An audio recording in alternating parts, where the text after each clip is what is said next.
Tasty, tasty.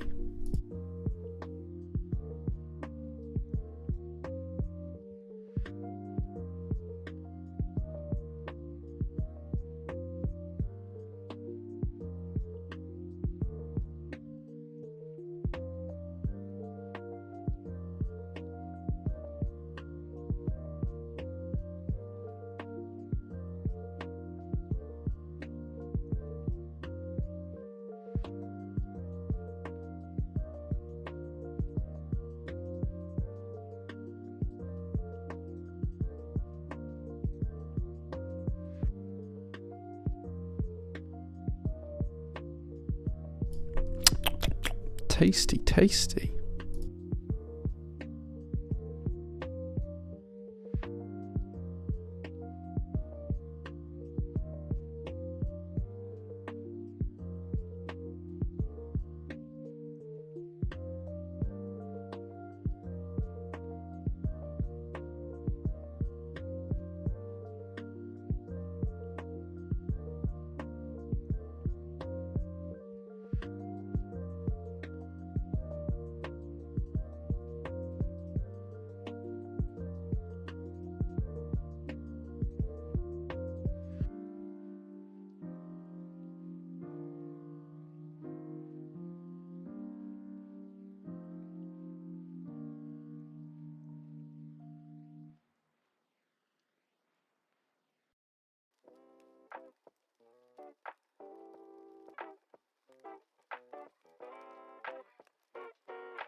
Tasty, tasty.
tasty, tasty.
Tasty, tasty.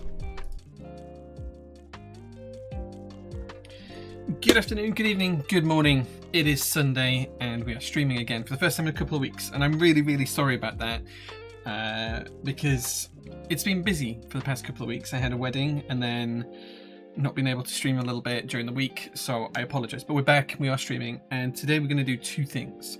We are going to unbox my Juna prototype that arrived. Well, it's not mine, it's the Juna prototype that arrived from Mood, I think, or Vol, or whoever had it before me, which is in a box just to the side of me. And then the second thing we're going to do is start to plan and execute a rebuild of my TGR Koala. So I'm really excited about doing that. So yeah, we will see what we can do. Oh, we just got a golden kappa train level 4. I don't know what that means, but tasty, tasty. It's good. Let's catch up with chat because there's been quite a few subs and I just want to catch up with those. So first of all, Reed was first. He said, just in case I wasn't early enough earlier, and then says, wasn't late enough earlier? Words are hard to read, I understand. Rue is also here, so is Filio Fish. Bazooka was the first to subscribe today, subscribing for 20 months and currently on a 20-month streak. Let's light up that pink rocket ship just for you. Thank you so much for the subscription, Bazooka. Tasty, tasty.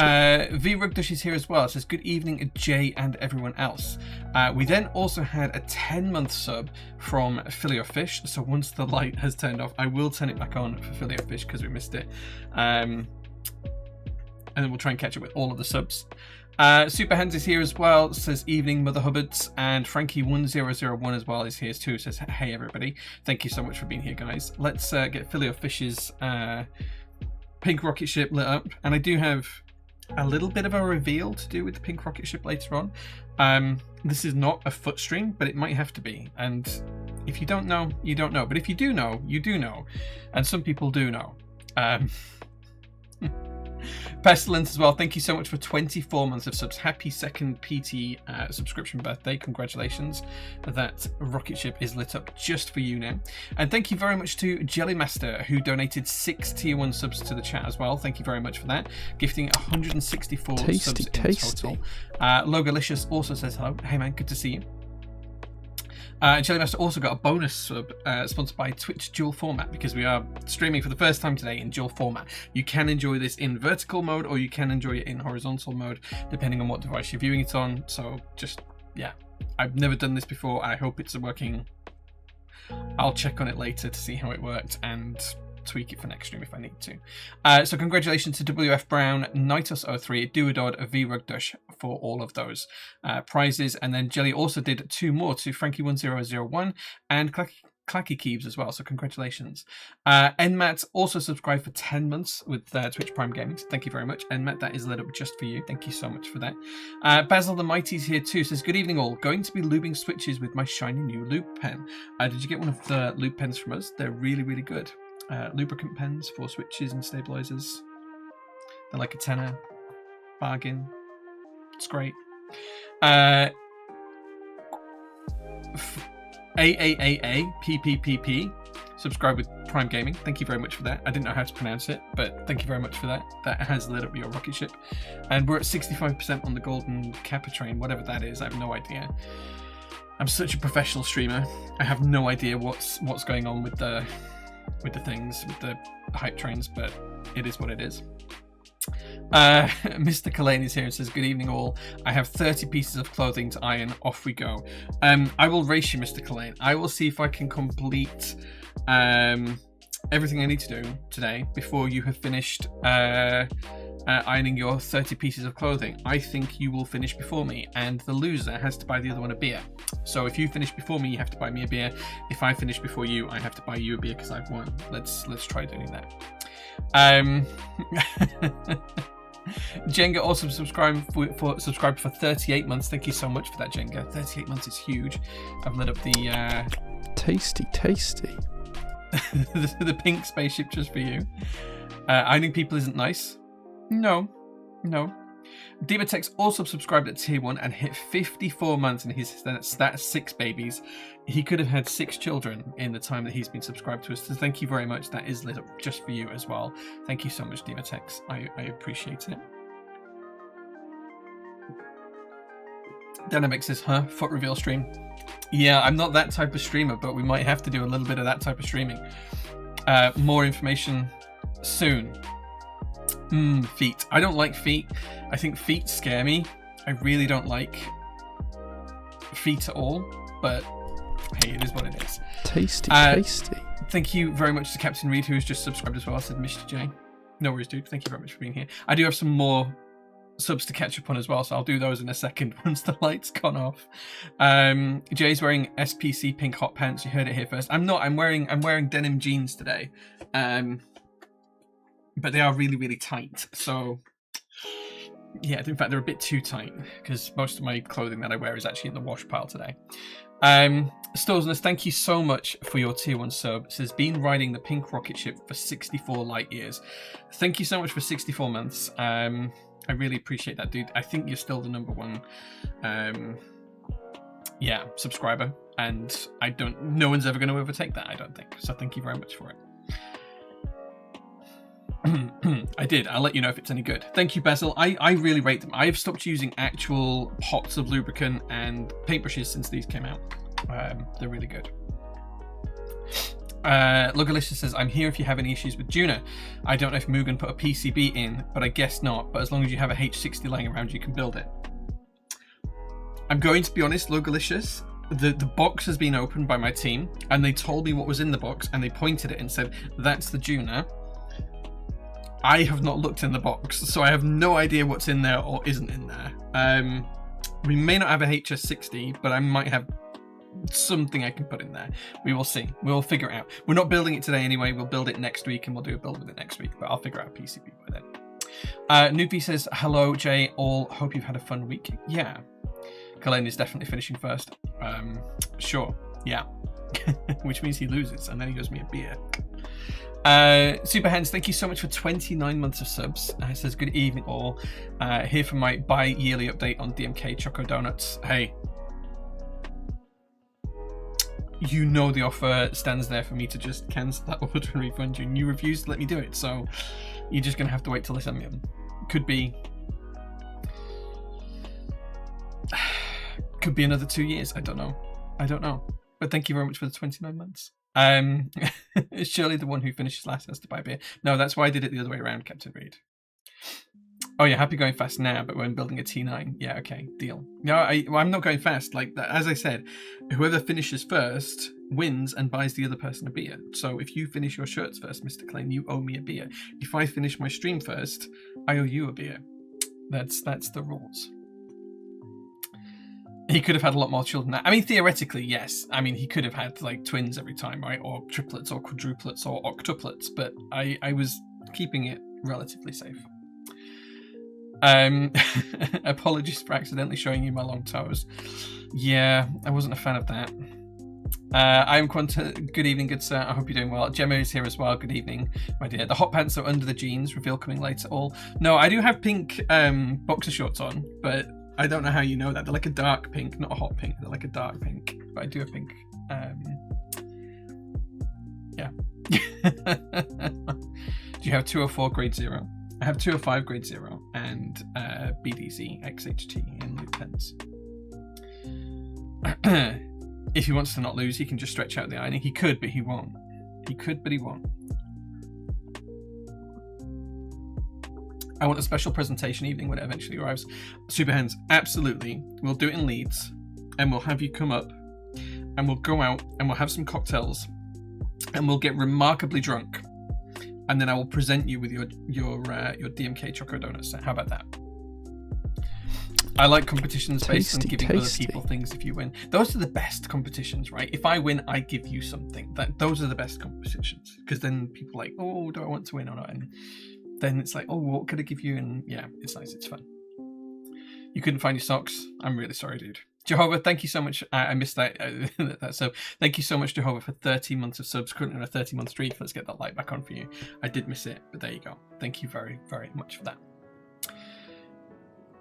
Do I have to explain about how men don't need to wait the full 9 months before having their next? No, you don't have to explain that, Basil. But I'm making some assumptions that you know, we're keeping this within the realms of people behaving in relationships and not doing different things. And I'm just, yeah, he could have had a hell of a lot more than that. You're right. You're right. He could have, you know, he could impregnate a woman a day if he wanted to.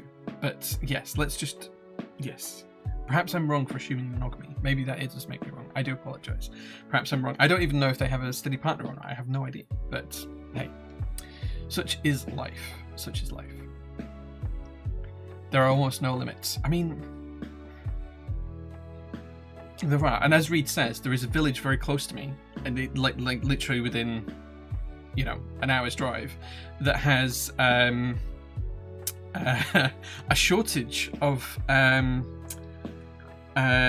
donations of a certain substance from men. So yeah, I did read up the article that Reed sent me about that the other day, which is very interesting. So Hebden Bridge, if Demotex does want, was it Demotex? I think it was Demotex. Wants infinite children, could be a goer.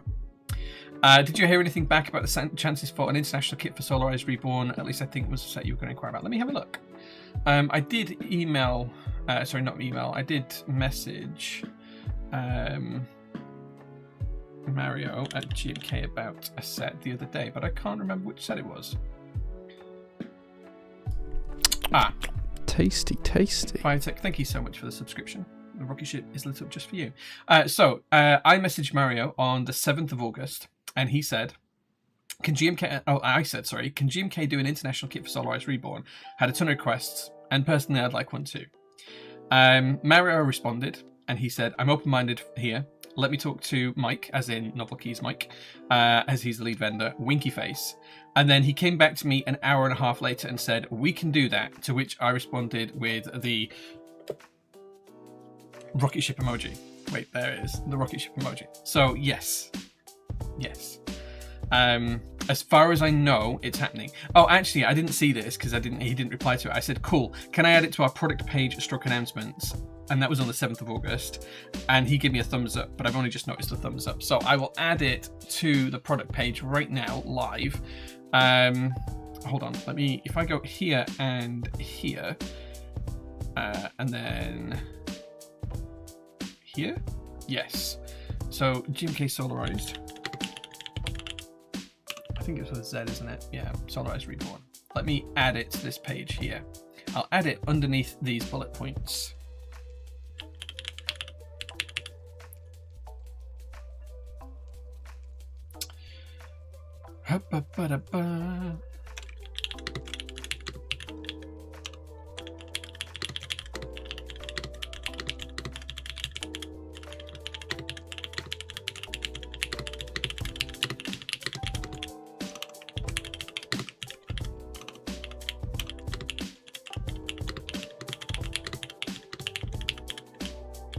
Cool. If I save that, and then we do a little bit of a refresh over here, might take a minute to propagate. He says, Bob Hotshot, thank you for lighting up the Pink Rocket Ship for 44 months. Can't believe I'm coming up on 4 years. That's huge. There we go. GMK have confirmed they will make an international kit available in stock once the group buy ships on their own web store. There you go. Notes are on there. It is happening. You can absolutely class that as confirmed unless they change their mind, but they've told me they will. So yeah. Yes. Mochief says, how is Solar Rise Reborn doing? I haven't seen all of the vendor numbers. For PT, it's doing okay. Like, we've had recent GMK sets sell worse. We've had recent GMK sets sell much better. I mean, Solar Rise Dark is one of those things. It's either people love it or they don't like it. So hopefully it'll do really, really well. GMK will definitely be selling the international kit then. Nice, but odd they haven't announced it themselves. That's literally what they've said in the DMs to me. And unless they change their mind, that is what I believe to be true. I will triple check that tomorrow. I will message Mario in the morning and triple check it. In fact, you know what? I'll do it now.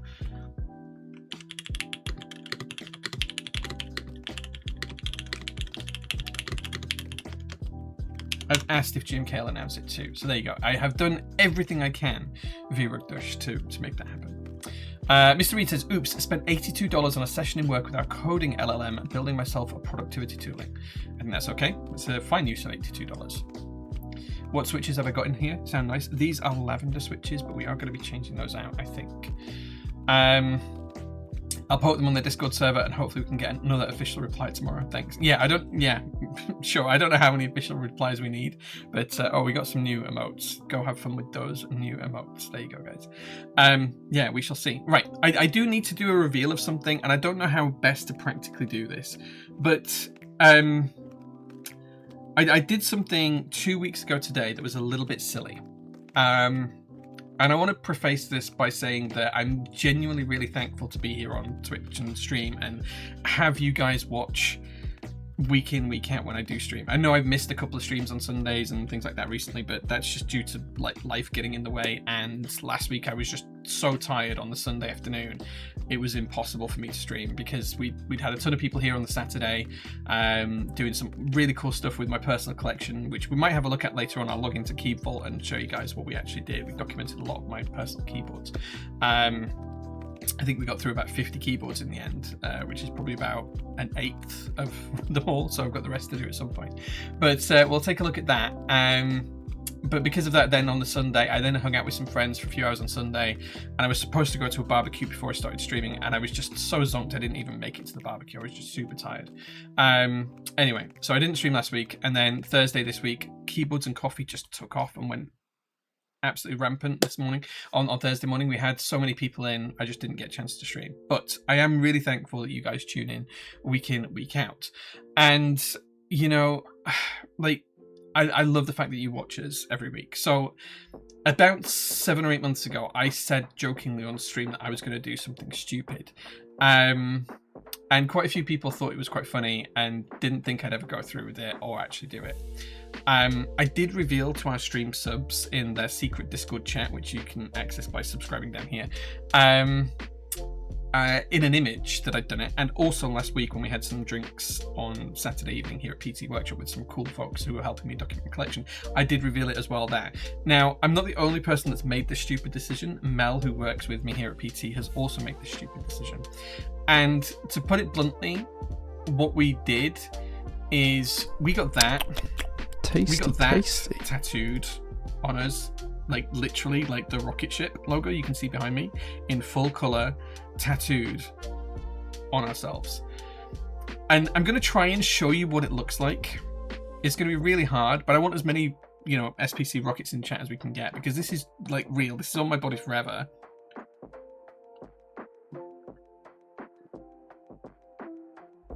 And Mel was crazy enough to do it with me, which tells you everything you need to know about myself. And Mel. So yeah, so I'm gonna try and put my foot here and try and show you this. Now this won't be easy because I'm not particularly flexible, but there it is in all its glory. That's real. It's not pen. It's an actual tattoo. Yeah.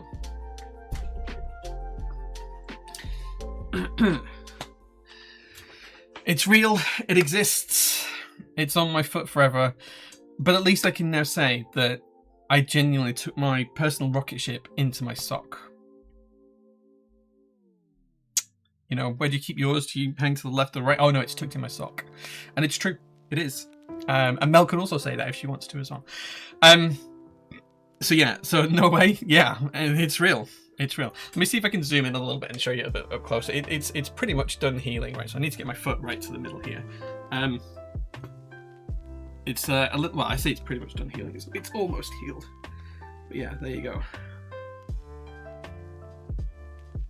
It's really hard to get my foot at that angle. It's a rocket ship. It is 100% a rocket ship.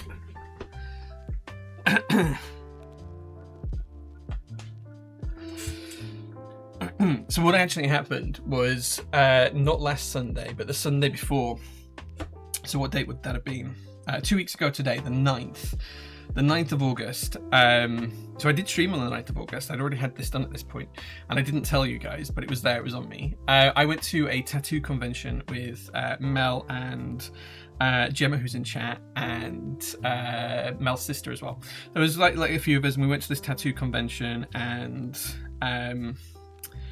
Mel and I had been talking about getting it done together for a while. We'd had thoughts of having a tattoo artist come to the PT workshop to do it. Unfortunately, that just was never going to quite work out because of like health and safety and hygiene, and being a registered tattoo artist at certain buildings and things is difficult here in the UK. So we just decided we were going to do it at this tattoo convention.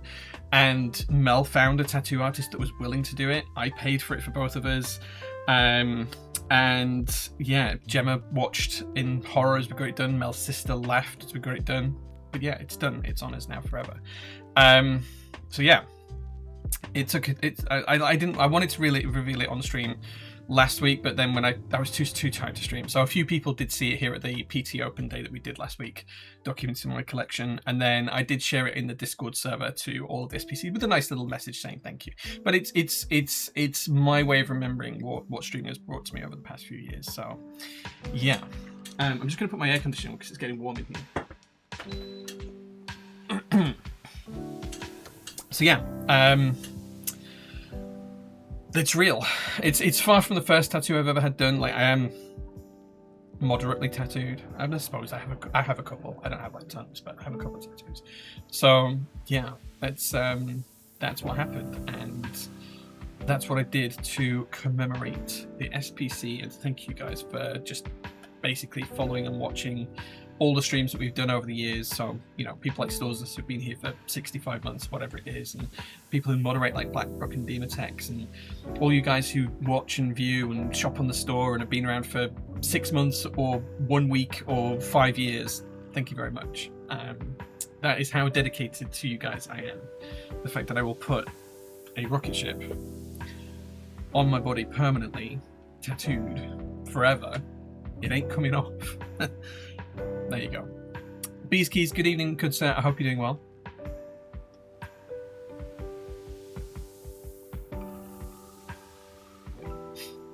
I have no idea what blue is. I have no idea what that command does autonomy, but well done for using it. Was this Manchester or Leeds? It was in Manchester. Propellant powered. Maybe. It is absolutely a rocket ship, Clacky Cubes. It's 100% a rocket ship. Love a tattoo with a story. I mean, I have a few tattoo stories, but yeah, that is, you know, it's one of those when outside of like the SPC, the only person who's seen it, apart from my wife and things, of course, obviously, the only person who's seen it is the girl that I go to for my nails doing. So I like to have like a pedicure. She offers to do a manicure, and I should have taken her up on it, but I didn't get a manicure, and I wish I had. And I'd forgotten all about it being on my foot.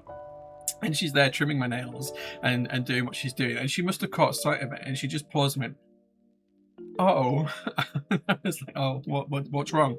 And she said, "Oh, I've just seen you've got a drawing on you." I'm like, "Oh, it's a tattoo," and I had to explain the whole thing behind it, which was quite funny. Yeah. Did it hurt? Which tattoo has been the most painful? I think for me, the most painful tattoo I've had done was on my knee. So I have like a full mandala across my left knee.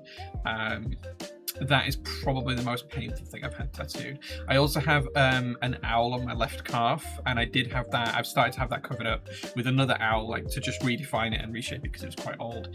And where we drew the new lines to go over the old, that was really quite spicy as well. Other than that, I think tattoos are broadly okay. The SPC logo was like it's like on a really tender part of your foot, but it wasn't terrible. It was more like a little scratch for 10 minutes. It only took, I think it was like 8 minutes to tattoo. It wasn't long. So yeah. Yeah, I am getting some more tattoos done this week though as well. I'm trying to finish off my leg sleeve, so the left leg, it will be fully covered in by the time it's finished. I've had 4 sessions so far. So I've had the top of my right thigh done, I've had my knee, the front of my shin, the inside of my calf, the owl I've started on the rear of my calf, and then I've had the outline done on the outside of my calf. So I'm going to be there on Wednesday afternoon this week for the outside of my calf doing, and I think we're going to shade in the owl in a different way to finish it off as well. So have some more tattoos coming as well. But yes, should have written it's a rocket beside it up the side of your foot. No, I don't have any text actually as tattoos, but I do want to get some. In fact, I'm hoping my tattoo artist can fit this in on Wednesday when I go see him. On my other leg, on my right leg, just above my knee, so it kind of like if you wore shorts, it'd kind of appear just below shorts. I want a little phrase tattooing just across my leg there. I haven't decided on fonts or anything, but yeah. Armpit hurt so many nerves. Yeah, I imagine armpit's not great. Like the ditch of your knee, or your knee pit, as it were, that's really tender. But yeah, it's fine. Like you can get through it. Ribs for me, all the rest were very painful. I haven't had my ribs done. I haven't had really much on my torso done. So yeah. Yeah, knees and ribs. Yeah, knees definitely do. Fingers are fine. I've had my tattoo on my finger done for a year now. It's fine. Yeah. Ribs were also my worst. Yeah, I'm not having done Comic Sans, Mr. Reed. I want like something slightly flowing. If anyone's got a really good font for tattoos, the phrase that I want is grist for the mill tattooing on me. So yeah, that's what I want tattooing on me, grist for the mill. But in like some sort of calligraphy style script, I guess, but something that's still legible, so not something that's way too stylized and you need like a scholarship in, you know, understanding handwriting to read it, but something a little bit more, yeah, flowery. My dragon claw wraps around my arm and goes into the pit. Not the best, but my fault for not having bigger arms. Dude, yeah, that sounds rough. I've had like round the back here done, like not quite into the pit, but like close. That was pretty spicy as well, but that's a long time ago. Webdings. I'm not having webdings. No. I want it to be legible. Which part of your body would you never get a tattoo? So some people have recently joked to me that I should get a certain part of me tattooed. I am not opposed to it. Like, you know, like if they want it doing and they pay for it being done, I'm more than happy to do it for the joke, for the fun. Yeah. I know some people have their eyeballs done. Couldn't do that. No, couldn't do that. And I wouldn't want my face doing personally. I know people do. Some of my best friends have their face tattooed, but yeah, I wouldn't have that done. But yeah. Yeah, so anyway. That's tattoo news. There will be more tattoos coming very soon. I'll try and record some of it. I don't know why my volume has just dropped so low on my mic. But yes, I will try and drop some video content of my leg being tattooed at some point. SPC rocket on the actual SPC rocket? No. But we'll see. But I do want, as I say, some text above my other knee saying grist for the mill. But I just need a really nice font for it. If anyone does find like a nice font for like text tattoos, and you share it and I like it enough, maybe I'll send you some of the freebies in the next order. But yeah. Right, okay. So we've talked about a lot of things. I guess we should talk about some keyboards now. Cursive but legible. Yeah, I want something that's lightly cursive, not like a serif font, something a little bit more than a serif font, but not something that's illegible from you know more than 2 inches away. So something nice. Yeah. We'll figure that out. But right, let's talk about some keyboard stuff. So, a couple of big things are happening in PT in the next week or two. There's some GMK stuff arriving this week, and we should be able to get DCS Solar Green out this week as well. I'm waiting for our UK ISO kits. Unfortunately, the DCS Solar Green UK ISO kits were not sent to the UK ISO vendor. They were sent to the vendor in China. So whilst we have DCS Solar Green here, the UK ISO kits are in China at Typist Club, not Prototypist. Typist Club, Prototypist. I see where the where the error has occurred. Melissa threw her father Bob under the bus in an email to me and said, "Oh, it was all Bob's fault," which I thought was quite funny. Anyway, they're getting shipped back over to us. They should arrive this week, I hope, depending on speed of shipping from China. And we'll be able to get those out. The other thing I wanted to give you an update on that we're having airshipped over is the new Consi stabs. Consi, I'm not sure how you pronounce it. Those stabilizers should be arriving very soon. We got the package to our warehouse last week, and I'd arranged for our warehouse to ship it over to the UK. I don't think it's actually been dispatched yet, but it should be dispatched tomorrow or Tuesday, in which case we'll get it Friday, Monday next week. So I'll have them on stream next weekend, all things considered. Once I've tested them in a build, then I'll be happy to put them out, and we're probably going to put them in the Juna that we're going to unbox later on.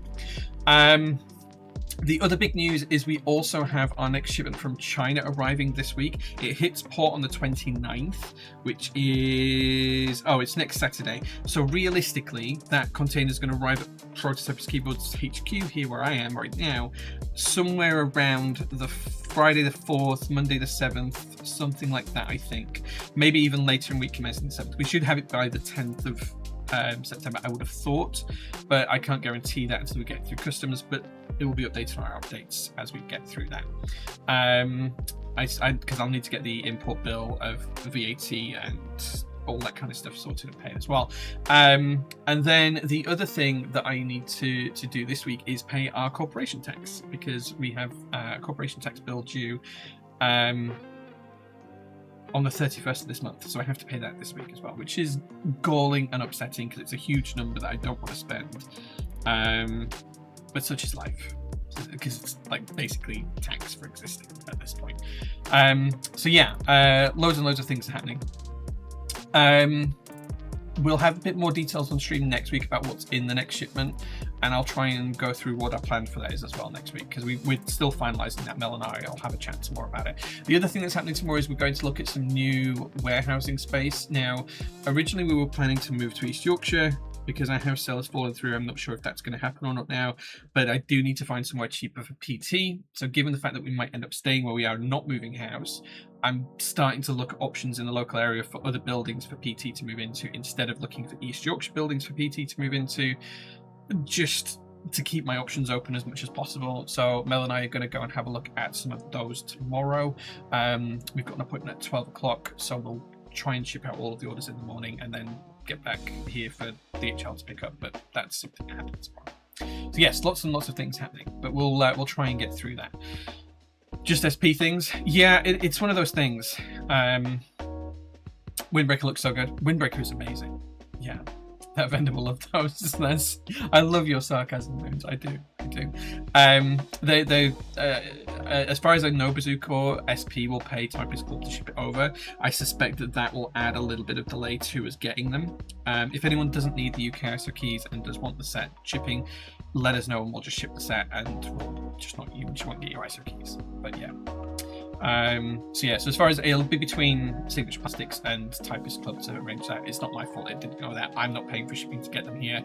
I'll probably have to pay double import duties, which will be really frustrating, because Typist Club, when they ship them to me, will have to declare an amount that it's worth, and I won't be able to claim that second amount back. Is what it is. Yeah. Wrong Child Kits produced was good for Lamalert. Yeah, maybe. I mean, we still never broke even on Lamalert, but it's one of those things. The great thing about stabs now is that the bar is so high, no point putting out rattlers anymore. Yeah, I mean, the other thing I would say about stabs is I don't think there's any stab on the market that's perfect. I think all stabilizers are a compromise.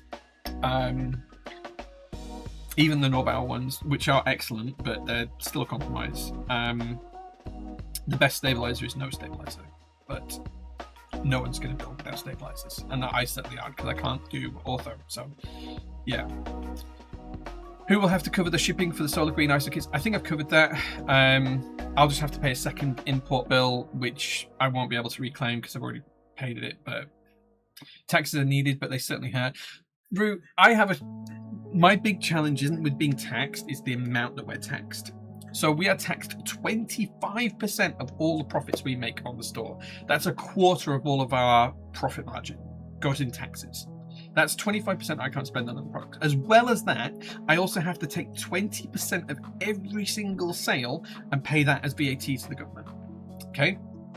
Again, I'm all for taxation. I understand why tax is, a thing. But if we have a product that we make 100% margin on, we pay 20% to the government as VAT, and then we pay 25% to the government for the profit. If we have a product that we make 100% profit on, we pay 45% of that to the government. So an example of that would be my soldering fee, right? When I build a keyboard, I charge people £50 to build it. And because it's the company that you pay for that, there's 20% of that goes as VAT. But because if that was the only thing I did, because that is one service that I do, because of our revenue is so high, another 25% of that would go to the government. And on top of that, I also have to pay business rates, which is a local tax to the local council just for having a business here. And that's £1,000 a month. It's £983 a month, I think, is that. So that's 12 grand a year. I could, if I didn't pay that bill, I could employ another person and have another person here at PT working here, giving another person a job purely because they didn't have another tax to pay. It's insane, and we get nothing for that money. We don't get anything for the business rates tax. There's nothing. And ironically, we're the only company in the units that we occupy that has to pay business rates, because our unit is the largest and it's based on a square footage. So if our unit was like 100 square feet smaller, we wouldn't have to pay business rates. It's insane. It's insane. Taxation is so difficult for small businesses. And then there's all the other costs. You add on costs for gas and water and lighting and heating and insurance. Insurance is astronomical right now. The costs for accounting. Luckily, my accountant's done me a solid and he's halved his bill for the year. But my accountant's bill is massive as well, even with the halving of it. And then there's all of the, and this stuff I don't begrudge. I want to pay this, but there's all the stuff like I have to pay into pensions for all of the staff. I have to provide them, pay their national insurances and stuff like that. And the national insurance bill has doubled in the past 2 years. Well, the UK changed national insurance rules about 18 months ago, and we used to pay about 2 months where I had to pay a national insurance bill a year because of how the calculations worked out. Now I have to pay it for the full 12 months, and it's basically gone from something like £1,000 to something like £16,000 a year just in national insurance. It's insane. So yeah, overall, I think if you added up every single bit of tax we've paid in the last 12 months, I think it's north of 40% of our revenue, which is nuts. It's just insane. It's just insane. Anyway, that's a real rant. SP makes vendors eat costs all the time. It's galling every damn time. They do, but it's just one of those things. It's really hard to work out. Maybe SP can't afford to fix it themselves. I think SP just need to, sometimes they try and rush things through, and instead of slowing down, like one of the things I've started to, because the last 5 projects we've had with SP, and I really like working with Melissa and working with SP. I genuinely love the product as well. The last 5 sets we've had from them, there's been some sort of issue, whether it's been a key that's needed a fixed kit, or it's been the UK house kits went off elsewhere, or whatever it's been, there's been an issue with the last 5 sets from them. And what I actually said to another designer the other day, Carter, when he said, "Are we getting production for as soon?" I was like, get SP before they ship them out to just take photographs of 5 or 6 randomly pulled sets, like completed kits of each kit. So 5 base kits, 5 extension kits, whatever.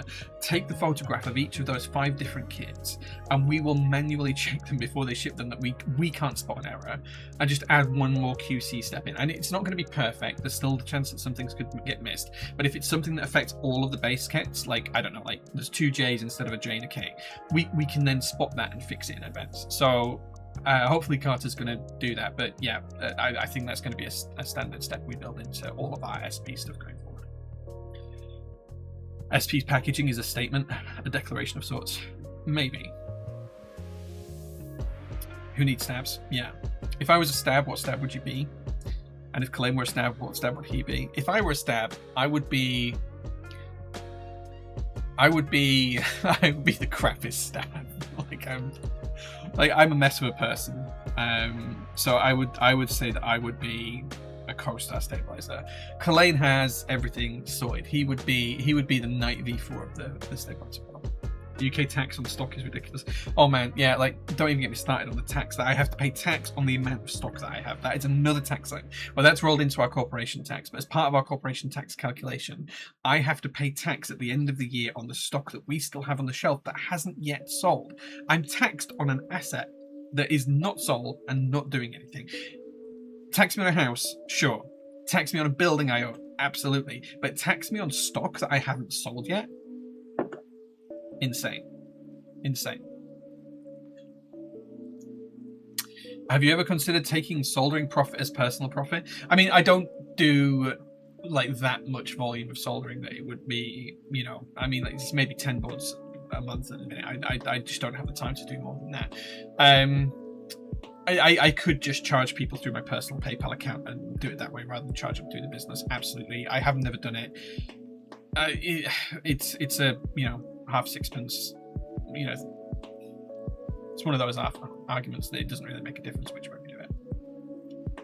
Small businesses can't be successful in the UK. I mean, they can, we're proof of that, but it is really fucking tough filing Blaze. And I think one of the things that people don't understand is that's why our prices sometimes feel higher.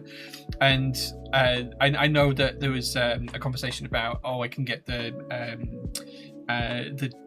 GMK dual shot accent kit cheaper if I buy it overseas and then import it, and absolutely people can, but I can't afford to sell it for less than what is listed on the website. It's like as cheap as we can go with it, and it's one of those things where I understand other people's point of view, but we paid £32 a kit for those, and we're charging £35 plus VAT, so we're making £3 on it. If we sold 10 of those, we'd make enough enough to keep the electricity on for the week. Not even that. The electricity costs £600 a month for here, so it's not. We keep the electricity on for 2 days, something like that. It's insane. But Jay, if you and others didn't pay that much in taxes, we wouldn't have billionaires in the UK. I'm really glad, Rue, that I am making some billionaire happy. Absolutely. That's why you're either a giant faceless corporate that pays fines as part of doing business and still makes more profit. Small businesses are screwed over almost constantly. Yeah, maybe. Next time your accountant gives you grief about sales, remind him that he's giving you a discount too. We actually did joke about that when he said it. I said, oh, look, is this me getting the sale price? We did talk about that. It's quite fun. J's a Type Plus, ST. Type Pluses are fine. They're good stabilizers, but they're finicky to lube. And tasty. Let's get that. Rack, thank you so much for liking the people. Appreciate it, buddy. So yeah, disagree on you, agree on him. Night V4s are probably. I really like the 4-apps as well. I know most people haven't tried them yet. 4-apps are good. So yeah. At least with SP's packing, there's no risk of a Hatsune Miku swapped banderole incident. Yeah, I mean. Hey, it's getting fixed though, right? As long as people fix the mistakes, it's fine. Mistakes happen. Let's just fix them. Yeah, who would be Norbauer's stabs? I guess Norbauer, right? He's the right person for it. He's over-engineered in the right ways. So yeah, I guess Norbauer would be Norbauer's stabs. All the homies hate the tax bill.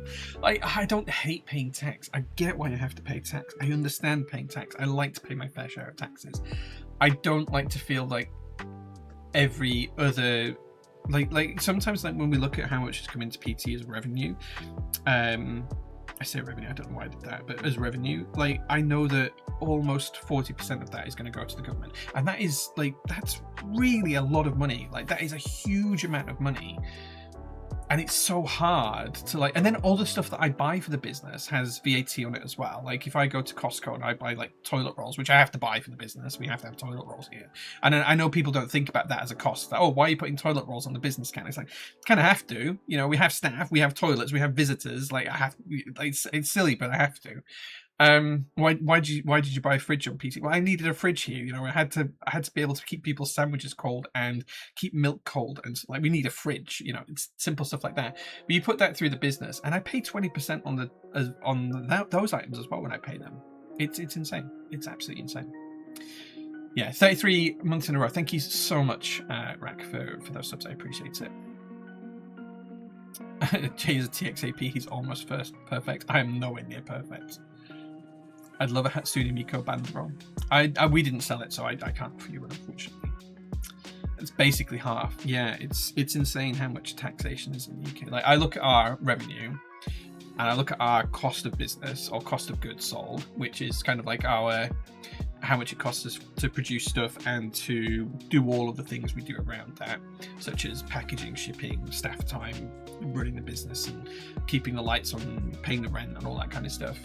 So cost of goods sold, cost of doing business, and revenue, and then taxation is always, you know, we pay just as much in taxes I think we do for products each year. Like, that's how close it is. It's insane. But that is just the way it is here in the UK. And if I could make things any cheaper, I would do. Like that, we're just talking about it. Let's talk about the website. One of the things I have done, and I will try and do going forwards for every single version of this, is I've made all of the switches £1.99 per 10 switches. Every single switch is £1.99 per 10 switches. So whether you're getting the new Wingtree VDV linears, they're £1.99 including VAT. That's it, £1.99 per 10. Same for the new Euromagnetic switches. Big Lucky Wooks, Pantheon Keys, PT Blacks. These are really good, by the way. If you haven't tried them, I would consider trying them if I were you. £1.99 including VAT. All of our switches, in fact, apart from Dynacap stuff, but all of our actual switches are £1.99 including VAT. You can see what prices they used to be. I'm going to try and keep this going forward for every single switch we sell going forwards, because I think switches are consumable. They should not be something that we generate profit from. We should be getting people to try more and more switches and not charging the earth for them. So I'm going to try and make every single switch we ever sell £1.99 for 10. That's kind of the deal I want to do.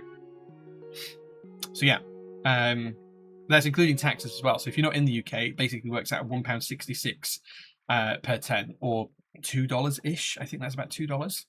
So yeah, that's kind of what we're working to. Nanarip says, dang. Yeah, like, I just feel like charging money for switches is the weirdest thing we do in this hobby. Like, you know, it's this really weird thing where some switches get lauded and then you see vendors' prices. Like, we have a big price tracker thing that we run in the background that monitors like an average of certain prices for US and Asia, just because they're the two biggest competing markets for us. And quite often you'll see a switch come out and it's like a price, and then it gains popularity. You see the graph go up, and then it kind of plateaus a little bit, which is really interesting stuff. I don't know if anyone else tracks this kind of thing, but I do. I don't. It's all aggregated, so I don't know any particular vendors' costs unless I really delve into the data, but which I never do. But yeah, I like to track these things, and it's quite interesting when you see a bump and stuff like that. But I think the thing about switches is the more switches people try, the more likely they are to buy another keycap set. The more likely they are to buy another desk map or a keyboard, or maybe they think, oh, well, I really like these switches. I've got a 60%. Now I need a full size. So I'm going to buy a TOEFL, and which is in group buy right now, funnily enough. So I think that switches are very much a gateway thing into the hobby, much more than keycaps or keyboards themselves are. So if we can sell switches at a price that we make a loss on them, but it encourages customers to come back, I think that's the right thing to do. So every switch going forwards that we can, unless there's a contract that says I'm not allowed to, will be £1.99 for 10 switches. I don't miss paying 8p for clack bits. I get supported charity. Still a damn expensive switch. Yeah. Speaking of Dynacap, any ETA on the restock? Alternatively, do you feel like getting rid of 2 of the 6655 bundles at a discount? They are in stock, right? Dynacap is in stock. Yeah, the Dynacap for HHKB is in stock, and the Dynacap for 1665 is in stock. So yeah, and these ones are on sale. I don't know why they're on sale. They shouldn't be, but that is on sale weirdly. Interesting. I'm not sure why that's on sale. I'm pretty sure it shouldn't be, but it is. But yeah, Dynacap is in stock. You can pick up the 665 in stock right now. We do have some smaller parts of Dynacap as well, I think, in stock. Like, I think there's some spacebar wires and some 2U sliders and wire housings and silencing rings and things like that. But yeah, the packs are still available. I can probably do like a 10% discount if you buy more than one. I can set up the discount for now. Let me do that right now. Discounts. Create discount. Amount of products. No, it's not. It's create discount. It's buy X, get Y. Is that it? Minimum purchase amount from specific products, which is Dynapack 66. I'm just going to copy the type from that. Minimum. Oh, yeah. Which is that one. And it's minimum quantity of items. So you have to buy 2.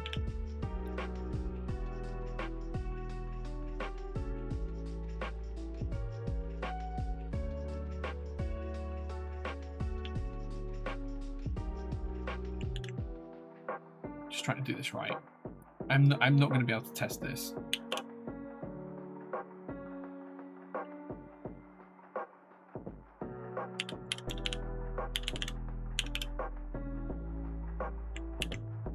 Okay, so I think I've set this up correctly, but I haven't put the discount up right now. I'm typing it into the window, Skillhalla. So the discount is on the Dynacaps. The code is going to be at the top, and then I'm just going to drop the link. But basically, if you buy more than one Dynapack set, it will give you 10% off using that code.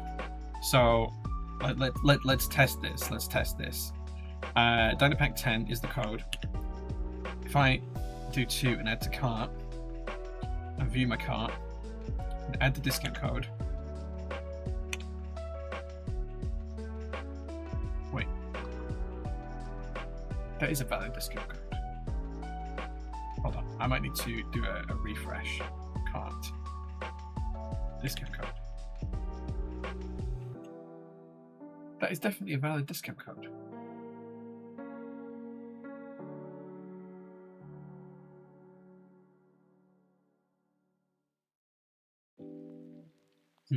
Okay, let me do a full refresh of the site and get rid of the Dynapack out of there. There we go. Right, okay, let's try again. This is the challenge of making codes live sometimes. Add to cart, 2. View cart. Enter discount code.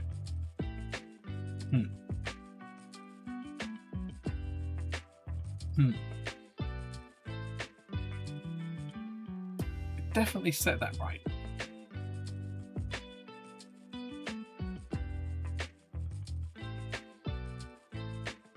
I don't know why it's not working. Anyway, the code is there. It might work for you. I might be on a different version of the site or something. I may be on a test version of the site that's not there. I don't know. There's now 2 coming in September, which is supposedly with pre-lubed housing in New Springs. Yes, they won't be sold until all of the R1s are sold out, I believe. But yes, they are later on. Can I have some A-board navies ECs for £1.99 per 10? Unfortunately, no, I'm contracted on those prices. Can you do something on Hivers or Windbreaker or both? I could probably do like a 10% on GMK until the end of the stream. Let me see if I can do that right now.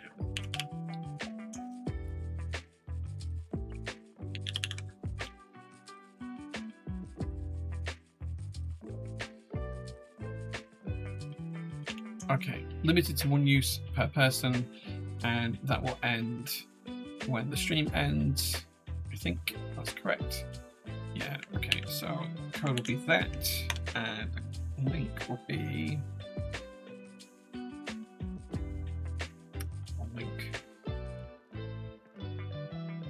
that link.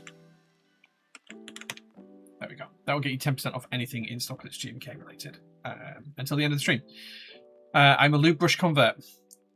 Never going back to brush and tub. Shame they're not refillable though. The problem is if you make something like that refillable, the lube costs almost the same amount to refill it as the pen itself does, and also the fiber tips of the brushes. Once you've used the whole tub of lube, the fiber tip of the brush would need replaced as well. So whilst I get it from a recycling perspective, you would end up using, they would end up being significantly more money if we made them recyclable. Like they would be triple the cost to make them recyclable, and they would have to have many more parts, because you'd also need a way of retracting the syringe. You'd also need which is another mechanism you need to build in. You'd also need to build in a way to install the new lube, or add the new lube. It gets really messy really quickly, and we would probably have to have some sort of applicator tool, which again is another thing that you'd have to buy to be able to do it as well. I get why people think reusable is always better. Sometimes it's not. This is one of those cases where these are as cheap as we can possibly make them, and they last. Well, the XHT BDZ ones last at least 20 keyboards. To make them refillable and reusable would add significant cost to the product, unfortunately. If they didn't need a brush tip, they would be cheaper, but to make a mechanism where you can replace the brush tip and then to produce the brush tips in enough quantity that they're actually cheap enough to make, it starts to get to a whole new world. There isn't enough market to support that product, I don't think. But yeah, it's cool. Guess you also need to pay taxes for these 10%. It's 10% off of the product, right, Chaos? So you're getting 10% discount on the product. If you're in the UK, you have to pay VAT. There's nothing I can do about that. VAT is something that I legally have to require. It's just one of those things. It's tax I have to charge customers, I'm afraid. It's VAT, but you get the 10% off your total cost. If you are in the EU, the taxes are worked out slightly differently. If you're in the US, there are tariffs, but yes, those have to be applied. Like, I can't ship to the US without incurring tariffs. If I agreed to pay all the tariffs, I would be very poor and bankrupt within a week. So I just can't, unfortunately, do that. Yeah, they are. Yeah, but they'll all be shown at checkout when you get to checkout. But yes, you get 10% off any in-stock GMK. So that is 10% cheaper than what you would have paid an hour ago. Yeah. I mean, the government also wants taxes if you give 10% off. Yeah, I mean, the government also always wants taxes, so yeah. Are the lube brush pens better than a regular brush? I think they're just the right size, and they're a nice fiber. I think they're actually nylon, if I'm honest. But they're just really nice and easy to use, and I don't know if the camera's going to pick that up. Put my face, maybe. They're just really nice little fiber tip, like one of those brush pens you used to get as a kid. They're just really nice. Yeah, good. Right, okay, let's talk about some group buys, because we've been streaming an hour and I haven't even finished doing the PT news. Live group buys. I need to tell you about a few that are about to end. So the Sonoma kit that ends.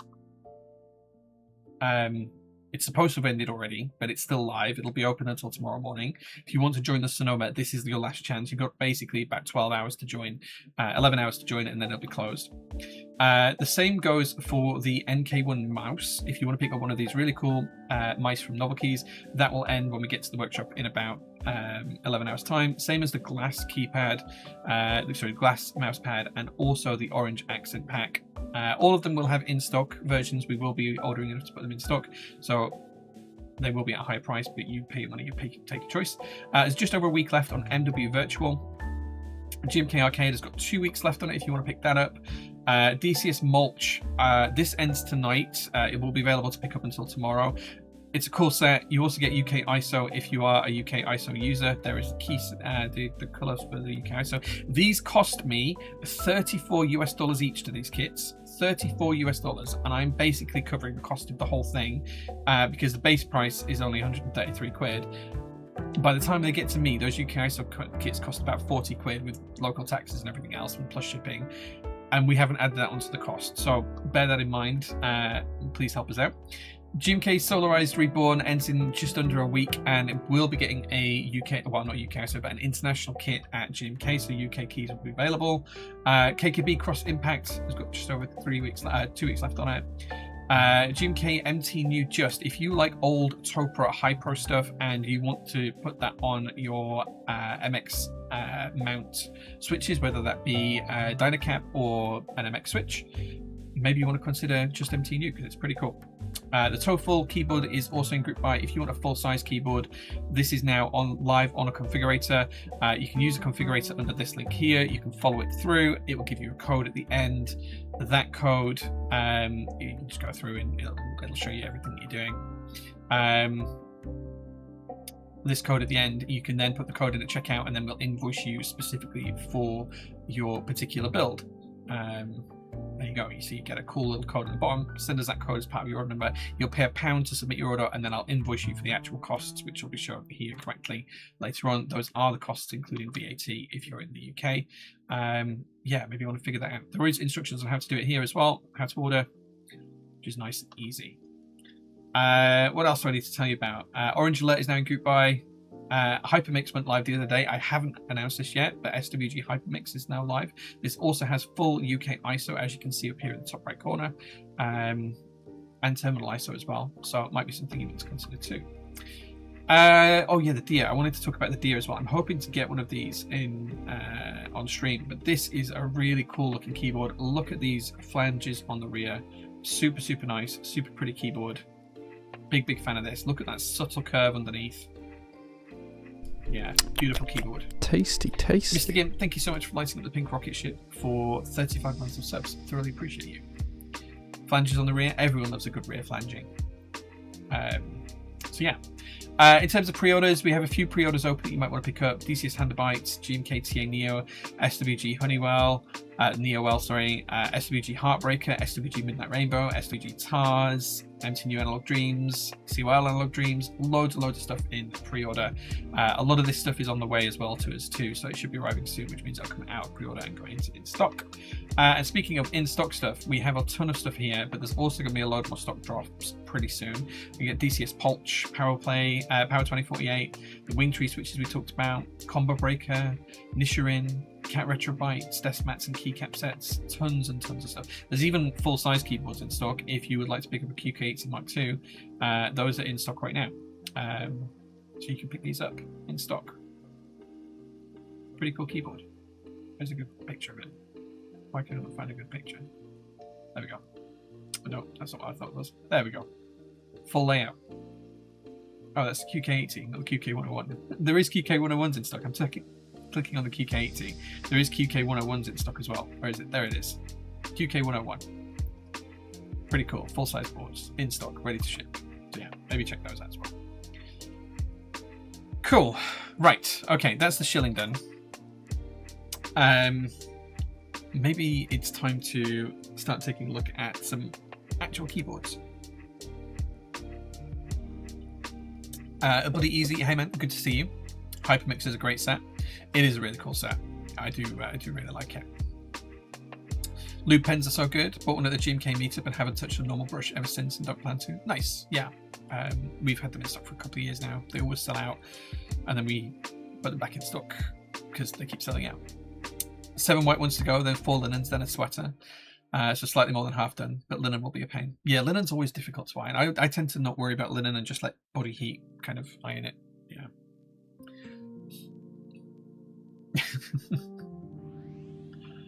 SWG are a serious disruptor. Yeah, they're doing well. There's a lot more coming to SWG as well. I keep seeing more and more sets coming, and I don't think there hasn't been a banger yet, which is good. Mr. Gimp says, hello all, I'm awake, which is about all I can ask for this week. I hope you're feeling better, buddy. I hope you're doing well.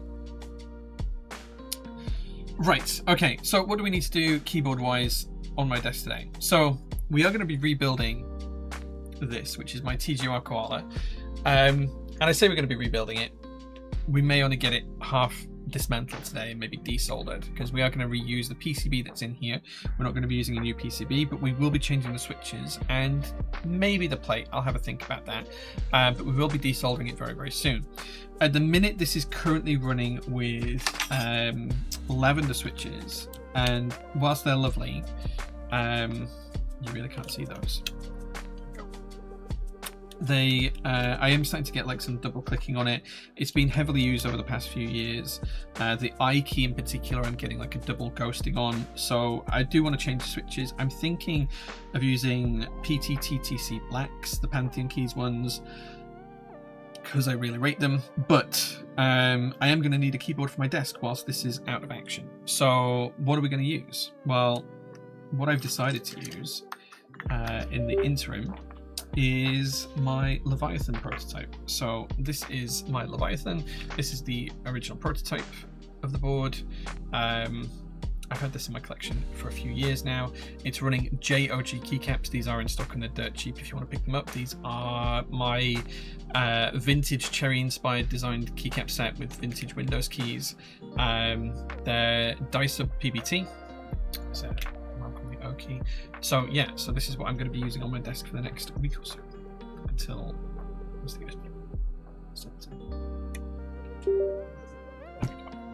this is what I'm going to be using until this board is rebuilt. So let's just get up Switch Hitter and make sure everything's working on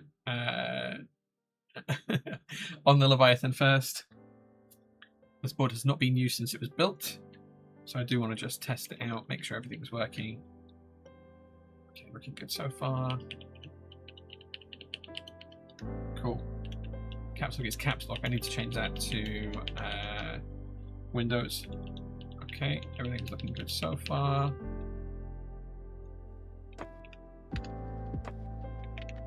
That should be FN. Yeah, okay, cool. Cool, everything's working. Great. That means that can now live on my desk until this board is rebuilt.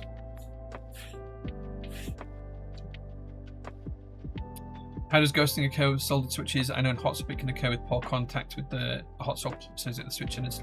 It could be the switch innards. These switches are probably the best part of 7 or 8 years old now, and switches will fail, you know, over time with like millions of key presses. So it could be that. It could be that my solder joint wasn't particularly clean, and it might just need resoldering. It could be that a tiny bit of corrosion's happened inside the switch. Until we take it apart, I don't know. But I do know I'm getting the occasional double press of the I key, so it is just something to work out.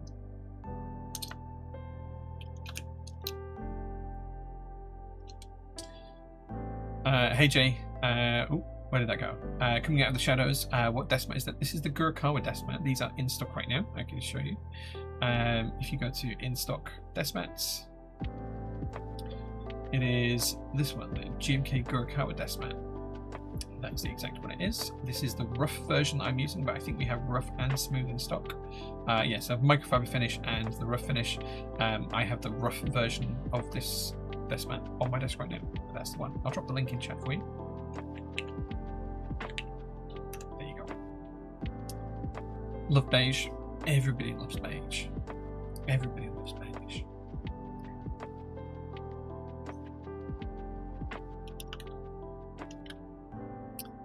Lavenders are linear, so it's not a tactile switch, but yeah, it could be a million things. Well, it could be a million things. It could be 5 or 6 things. It could be a dodgy trace. It could be a dodgy solder connection.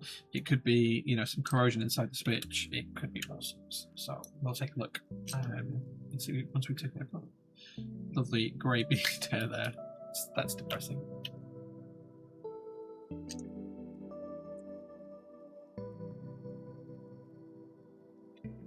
Squid TSF says, hi, question new to the hobby in the sense that I haven't looked into since 2022. 4 years ago I was a stupid teenager which was not understanding what I was doing.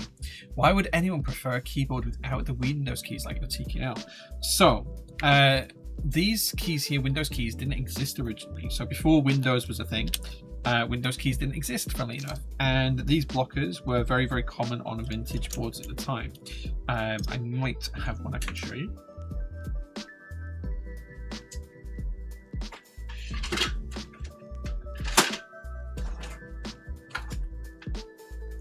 So this is a very old Gravograph keyboard. As you can see, it's a very non-standard layout to what we use today. But you can see it does have these blockers because it had an unusually long spacebar. It also has caps lock down here, don't ask. This is very old. There's kind of some in between. But basically there was, having the blockers meant that you can have a clear delineation between whatever your control key were, or your alt key, or your FN key, whatever else you had on the bottom row, and your spacebar. So it was really easy to see from a touch typing perspective when you moved past it. That's often why a lot of vintage boards also use step caps lock and things like that. So yeah, it's just a holdover from vintage days, and these days it's mainly done for aesthetics reasons, which many people prefer it. Personally, what I tend to do is I tend to put control here. This becomes the control key for me because no one needs caps lock in a modern environment. and this becomes a Windows key because I've moved control to that. So that becomes Windows. So Windows and L will lock the keyboard, or that becomes Control Alt and then Delete would be like that. It's Control Alt Delete. Control is much easier to access when it's on a stepped key where caps lock would be. And I can genuinely never remember the last time I needed caps lock, because you just hold Shift down and type, right? So yeah, that's how I run it. I hope that helps, Squid. But let me know if you've got any more questions about stuff like that. I will try and answer your questions. Infiltration says, on a TKL, Windows key just looks better, and almost all of these boards can assign another key to be used as Windows key, like the caps lock key. Pretty much, yeah. It just sits there doing nothing, so most people change that to Windows key. Yeah. Window keyless, yes. It's important to do a post-mortem on the failing switch. Okay, well, we can definitely do that. We can definitely do that. I'll work it out when we get to it.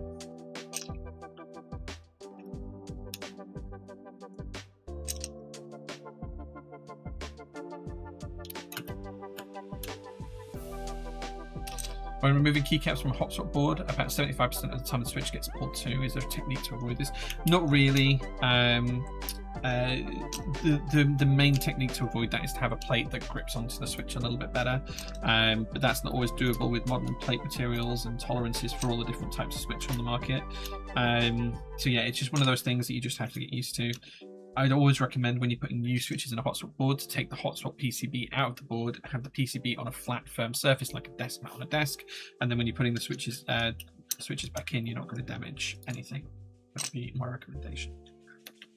The other thing I do need to change on this board as well is the stabilizers, because these are very, very old, and there are far better stabilizers now. I'm going to change it to 4 wraps, I think, just because I like the new 4 wrap stabilizers.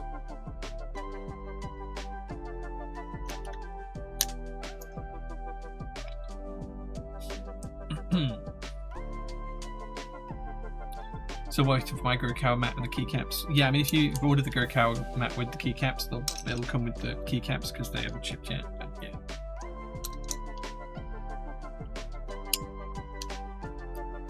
Colleen stops ironing to let you know he doesn't like beige. Thanks, I yelled at the TV. That's alright, he doesn't have to like beige.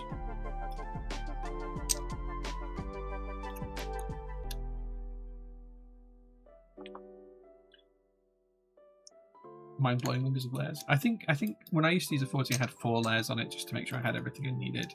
But I used that for travel, and it was mainly for writing emails, so I didn't need a ton of stuff constantly. So yeah. Do you use laptops? I do use laptop. I tend to plug a 60% into my laptop when I use it. Especially here at the workshop, I have like a dock and everything else. I end up using the ones on my desk, but I do tend to just plug in like a keyboard at home on my MacBook, which is usually a 60%. I have one of my own keyboards, JO2, at home that I use specifically for that. Caps lock is my lifeline. Interesting. My wife turns caps on for every capital letter. She refuses to use shift. I don't understand that mindset, but you know, fair play to her. Jay's too chill. He doesn't even yell in games. Giggle. So, you know, I don't ever use the type chat in any game, like to type a message. If I'm on voice chat, I might shout, or scream, or get frustrated. But yeah, I'm too old for that. I'm too old. Keep Polish cube. Thanks. It's UV reactive. I don't have a UV torch, but it is UV reactive.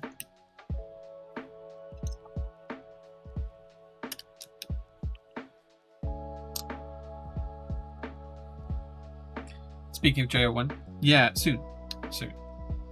A 37-year-old I know didn't know Shift allowed for them to use caps, and they're a gamer who doesn't work on a computer already. Or who does work on a computer already. Interesting. I think it was one of the first things I remember learning.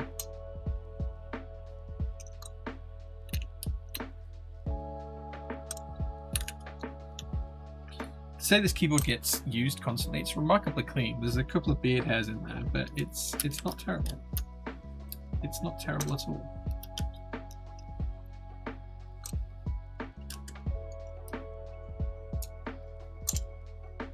Common sense isn't common anymore. I think that was the whole joke about calling it common sense. I don't think it was ever common.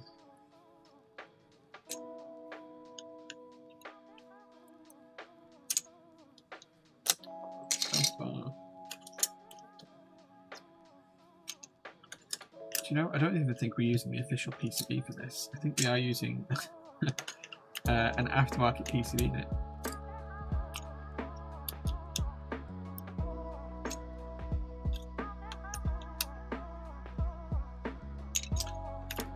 Mr. Gimp, you are no older than I am, so you're not an old fart. GO3 went soon, hopefully. Like, I was talking with Bowl about it a couple of weeks ago because I think he's going to be the US vendor when we do it. And I did send him all of the render files and design files to just go and check everything for me. So hopefully at some point soon. But we were looking with Clever Keeps to do like an EC kit as well as part of the availability. So I just need to sit down and work on it. I just need some time to get through it.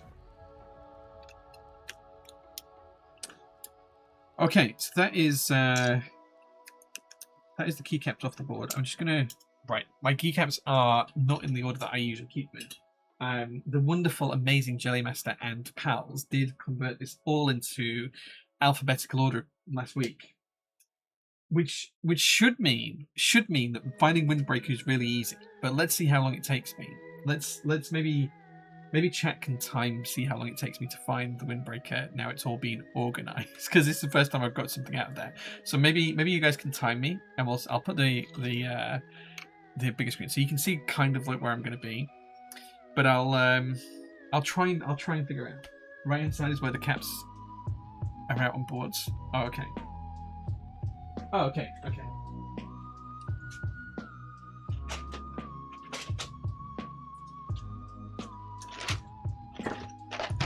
That took so long. It took such a long time. Play Benny Hill music. It's already done, Mr. Clay. It's already done. I've already found the box. Said I was working last weekend. No worries, Moons. It would have been great to have you here, but I understand that you have lives. 8 seconds. Thanks.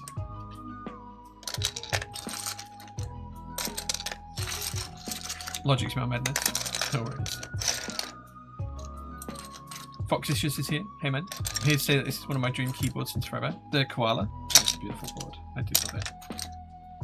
It would. I think someone tried to make me an offer on it a couple of weeks ago, and I said, and it was like a big offer, like a really big offer, and I said no. I said it would have to be multiples of that offer to get it out of my hands because it's like PT branded and it's super cool, and you know, like I just, yeah. But yeah, TGR Koala, but because it has the prototypist logo in here, I think that devalues it for anyone but me. Yeah, like it'd have to be like a stupid life-changing amount. Like no matter if someone offers, like the offer was in the thousands of dollars, and it was just like nowhere near enough. Like it would have to be like 10 times that. Can't put a price on a 101 PT keyboard. Maybe. Right, I'm going to take the PCB out of this, and then I'm going to put the case back together just because I don't want to leave it apart because it is so special to me, this board. But yeah, someone did make me a big offer, and it was in the thousands of dollars, and I still said no.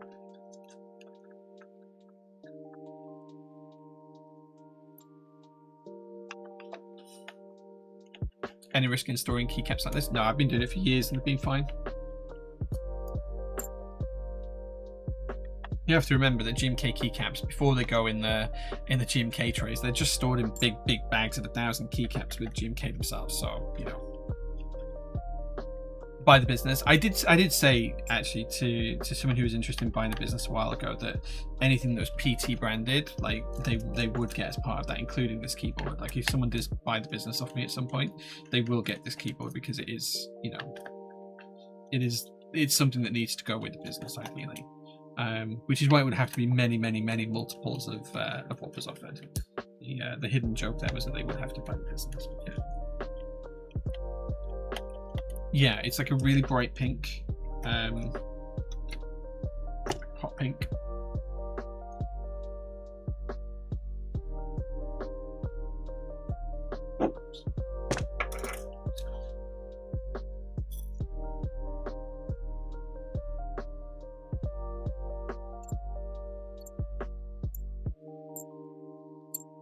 It's a beautiful colour.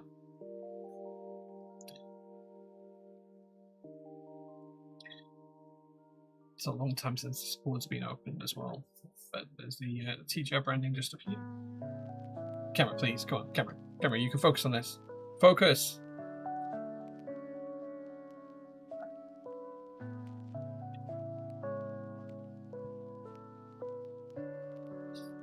It is a big old slab of copper, though. Don't talk about selling PT. You know, I know I joke about it sometimes. If someone did make me the right offer, I would sell the company. As much as I love what I do, there is a big part of me that feels like I'm missing out on life. I have no income. I have, you know, I see a lot of my friends being incredibly successful at what they do, and being able to provide for their families, and you know, buy new homes and move and stuff like that. And I know that if I was still in my old day job, that I would have that too. And I do feel like I'm very much behind a lot of people in my life. And I know it's not a race against other people, but you have to have some sort of barometer of your life at times, I think. And yeah, I think whilst PT's, you know, successful and has been really important to me over the years, hence me getting the SPC tattoo, I do think that there's a part of me that thinks that maybe I should never have done it. And would I be financially better off? 100% if I hadn't done it. Would I be, you know, more successful in life? Absolutely. Would I have been happier? Who knows? Who knows? I don't know. So there's a lot of things, like, you know, that you can never weigh up because you never know what could have been and what would have been. Carbon fiber plates and the lavenders, that's all going to come apart soon. We'll have a look at the eye key shortly then. So yeah, it's interesting stuff, and but I'm kind of like a part of my life now where I'm starting to realize that I have wasted probably the best working years of my life, like my late 30s, early 40s, chasing a dream that has basically done nothing but reduce my savings from 7 figures to 5, and that's kind of depressing in some ways. And it's something that I need to start thinking about now as I get older. I'm not, you know, a million years away from retirement age, and I have nothing now to retire to because I basically spent my pension to run PT for the past 7 years. So I need to do something to alleviate that gap and to start to accrue some funds again. And if that means selling PT, maybe that means selling PT. I don't know. I'll have to cross that bridge when we come to it. But that bridge is getting very, very close now. So we'll see. Or I just let PT run in the background, and even if I take a little bit of a step away from the actual day-to-day operations, nothing would change from a customer viewpoint perspective. But maybe I go back to just doing a day job alongside this. I don't know. I did have something interesting that I thought might have panned out into a job, or at least into some fun work. Unfortunately, I haven't heard back from them. That was in the higher education space, and I think they've kind of decided that perhaps they wanted to go in a different direction or something. I don't know. But it is what it is. You know, that sort of thing happens, and you just have to keep going and try and figure something new out. But I need a new challenge as well. I need something to keep me entertained and to stop me being quite so lackadaisical in life about things at the minute. So yeah. Never realised the bum was pink with a copper bottom. Yeah. Big slab of copper. What was your old day job? I used to be a senior program manager for a financial institution here in the UK, so overseeing large technical scale deployments,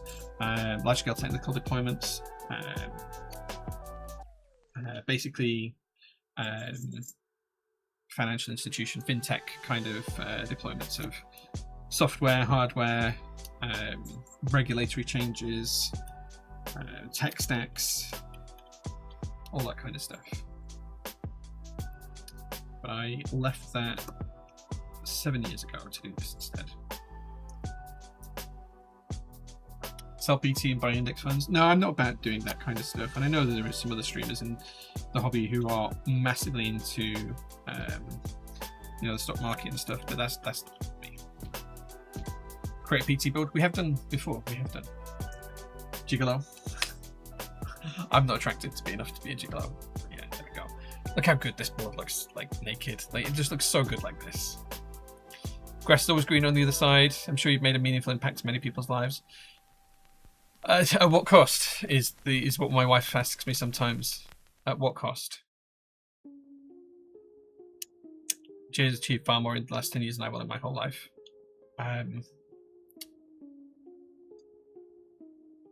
I don't think that's true, Moons, at all.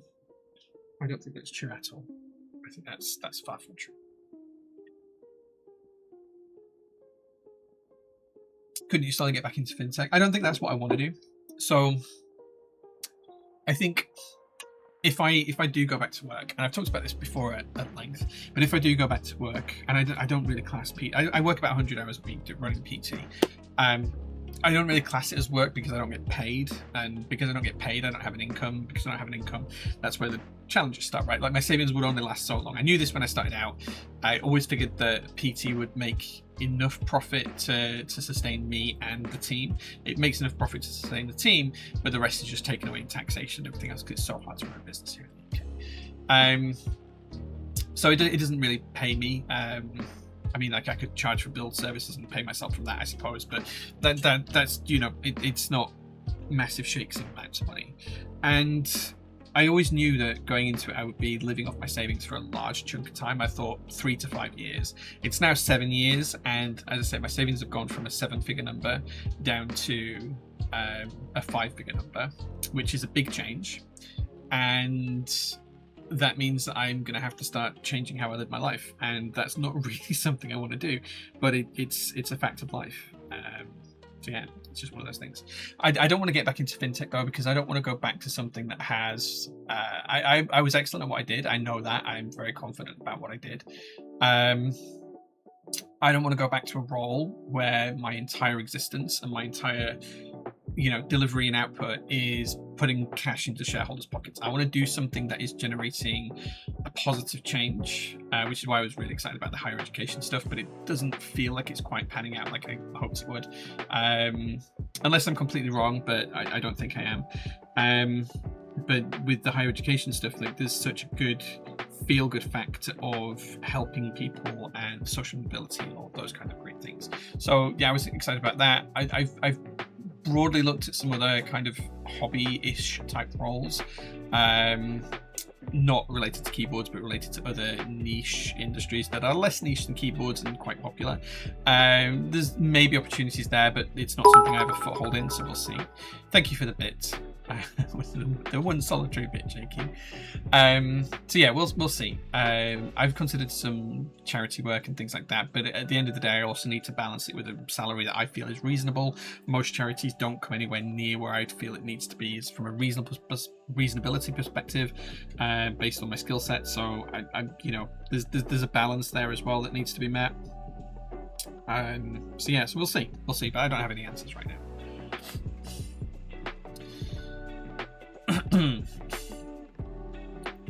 100 hours a week. I work 40 hours in 3 days and I'm dead afterwards. Yeah. How does your pension look like if you don't have a salary or income? So my pension stopped when I left the fintech world. So I paid into my pension for 20 years, and then when I left fintech, my pension hasn't grown other than whatever mutual fund it's invested in has done, which isn't a huge amount. So yeah, so it hasn't grown. So I am not building towards my future, and I haven't been for 7 years. And that is the cost to me of being able to deliver, PT to the community and deliver everything we have done. That's been the personal cost for me to live the last 7 years as carefree as I have done, and to have done as many fun things as I can, and to have run a business in a hobby that I love. The cost to me was probably my retirement. Like, I will not have as comfortable a retirement as I was planning on having, because I've basically had to pay from my savings to live a reasonable life in the meantime. So yeah, that's it. Think you've achieved an incredible thing via PT. The world is your oyster. Thank you, Jim. I appreciate it. I think I have the biggest thing that I'm most proud of since starting PT is the SPC. So for those that you don't know, we have a group chat on Discord for all Twitch subscribers, but it started off with a really cool group of people who supported me when I started streaming on this channel. Those people became some really, really good friends, like some of my best friends in the world.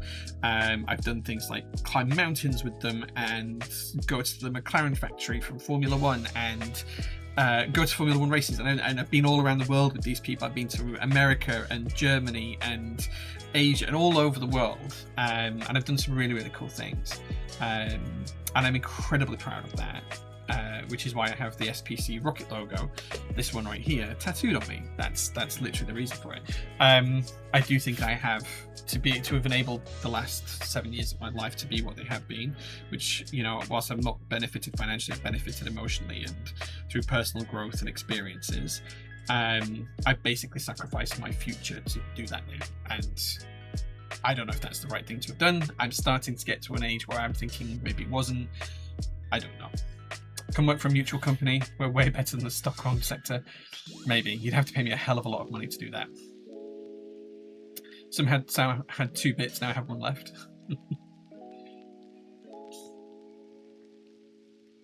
Now you can address the correct person. Wait, what? Oh, okay. Have you thought about becoming a manufacturer?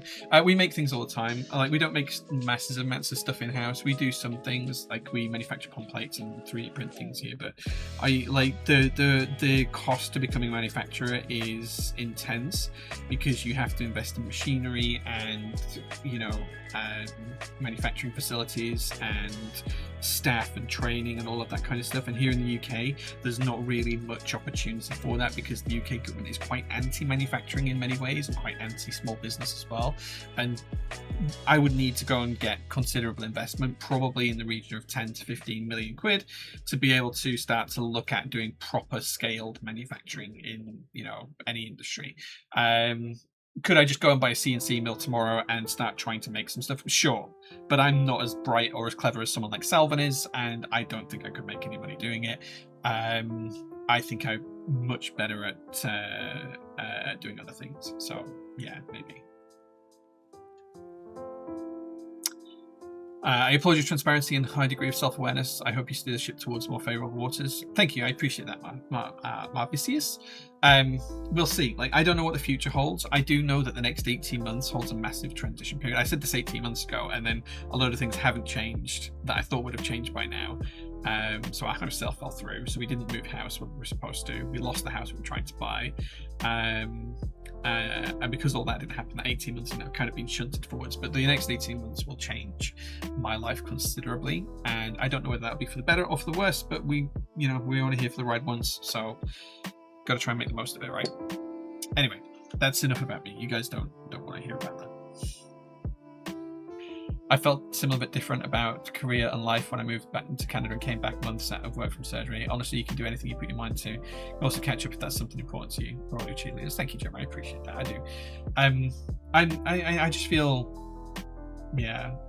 I think my challenge is I have many friends who are very successful, and when I pitch myself against them, I don't feel anywhere near as successful. And you got to surround yourself with the people that you want to be like, right? So you want to be successful, you surround yourself with successful people, and the idea is that they drive you on, and that is absolutely where I want to be. So I have a million ideas for new businesses and new companies and new things I want to do, but at the same time I also need to start to earn a salary. So I'm more and more leaning back to going to work. I was hoping the higher education thing would pan out. Like, there's some really interesting opportunities there that would have been amazing. I did think for a while that something was coming from that, but like, it's been radio silence for a while, so we'll see. I might just drop an email and just see. But anyway, let's try and diagnose this this I-key issue. So the I-key was having some double chatter issues on this PCB. So let's work out where we were. So QWERTYUI. So that would be MX45, which is here. I don't see any issues with it, so it could be a switch issue. Everything looks fine from a solder perspective. In fact, it's actually soldered quite clean. There's a lot of flux I never bothered cleaning off, but from a solder perspective, everything looks really neat and tidy. As you can see, the solder joints are pretty decent. All nicely formed. A lot of flux there, but there's no broken traces or anything. There's nothing that looks like it's damaged or shorted on the PCB. So I'm going to guess that we're going to need to desolder that switch and figure it out. So let's do that first. We'll desolder that one switch and figure it out. Comparison is the thief of joy. Never a truer word spoken. It absolutely is the thief of joy. Okay, so this is my desoldering gun. I'm going to let that heat up for a moment.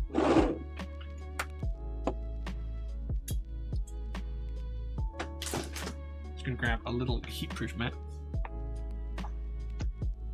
And we're going to desolder that I key, which is MX45, I think I said.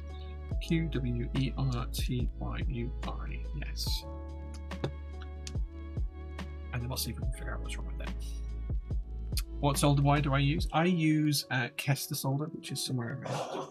I think it's here. This is the solder that I use. It is, I don't know if you can see that, but it is Kester solder. And it's SN63 PB37. It's made by a company called Kester. But yeah, that's what I use. So it is leaded. Do you ever worry about ESD? Not really. That is exactly it, Moons. Yes, 6337 Kester 0.8mm. Yes, well done. Well done for remembering that. But yeah, that is it. It is leaded, yes. I think that leaded solder absolutely works better than unleaded, non-leaded solder. So I'm just going to put this onto each pin. Move the solder.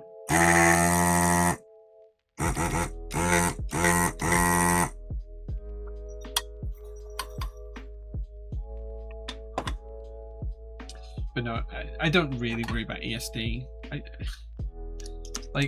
I think if you live in a really humid area where it's hot and whatever, it might be an issue, but for the most part, not really. There's the pin still slightly.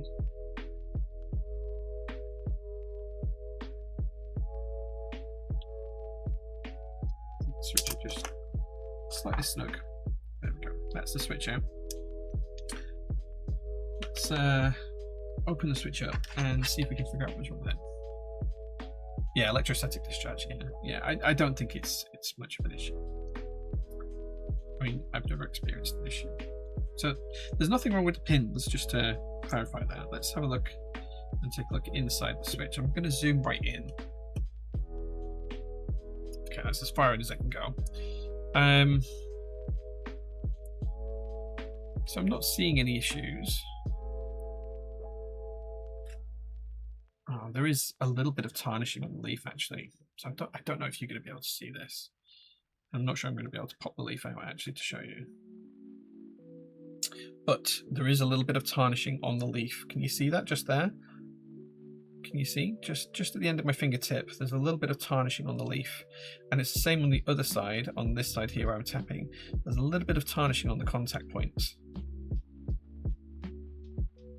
So I'm wondering if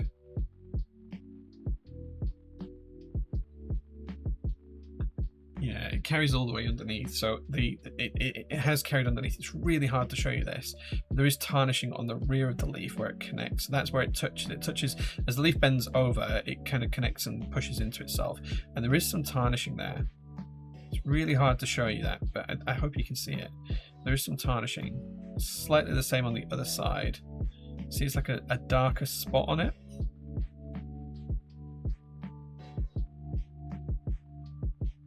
So yeah, I can only assume that that is the issue. That the copper is just tarnished over time. See if I can...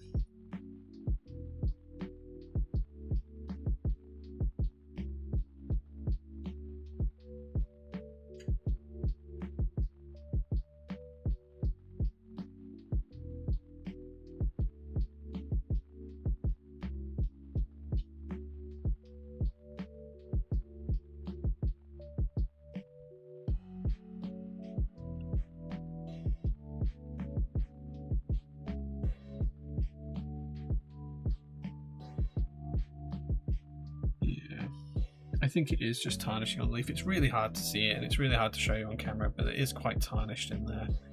I think that's probably about the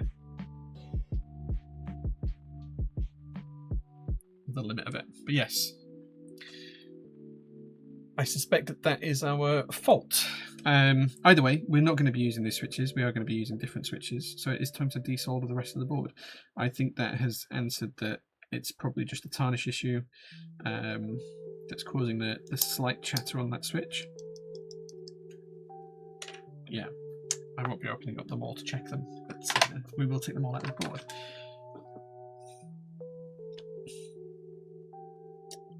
Isn't dry air worse for ESD? It lets the charge build up longer. I'm not actually sure, to be honest. I don't know enough about it, but maybe. I've spent more time in my life considering ESD risks than ever experiencing them, once with RAM 25 years ago. I've never had anything get damaged from ESD, and I do a lot of soldering and building, but yeah. Do you walk around with nylon socks and build up static before working on PCBs? If you ground yourself, the risk is nil. Fair. Yeah, I think that's fair. Touch a bonded pipe with it done. I've probably built thousands of PCs at this point and don't overly worry about ESD, but then common sense things like not working on carpet or wearing things that can emit static can be obvious in hindsight, but not if you're new to whatever you're working. Yeah, that's fair. That's fair. Right, okay, time to desolder the rest of this. So this is a really good time for you guys to ask questions if you've got any. That's getting really hot. If you guys have got any questions for me about any topic at all, doesn't have to be around keyboards, ask away and I will try and answer whilst I desolder this board. This is going to be loud, I apologise. There's not much I can do about that, unfortunately. But I will try and answer any questions that you have about any topic at all.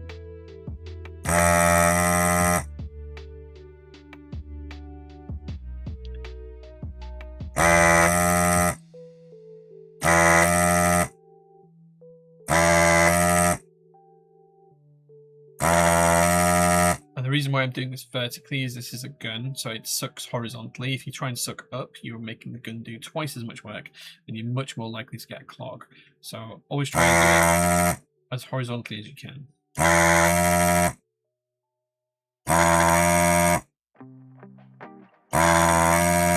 Remember to keep the tip clean.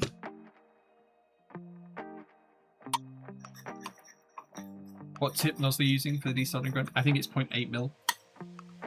But it's just a standard tip that the hacker came with. I've replaced it a few times, but it's just a standard one. It's nothing special.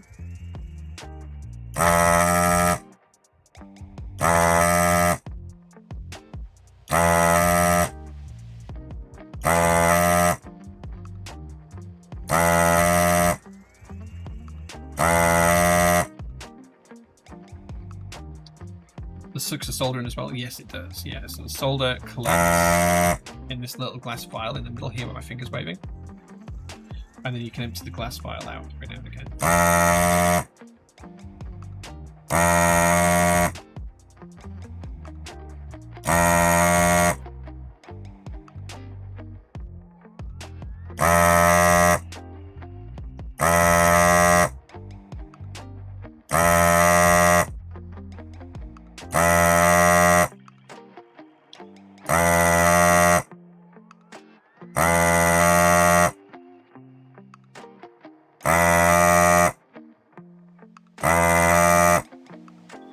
Do the arrow cluster and then we'll start to take switches out. Right, no we won't. We'll just do the whole board and then we'll take them out.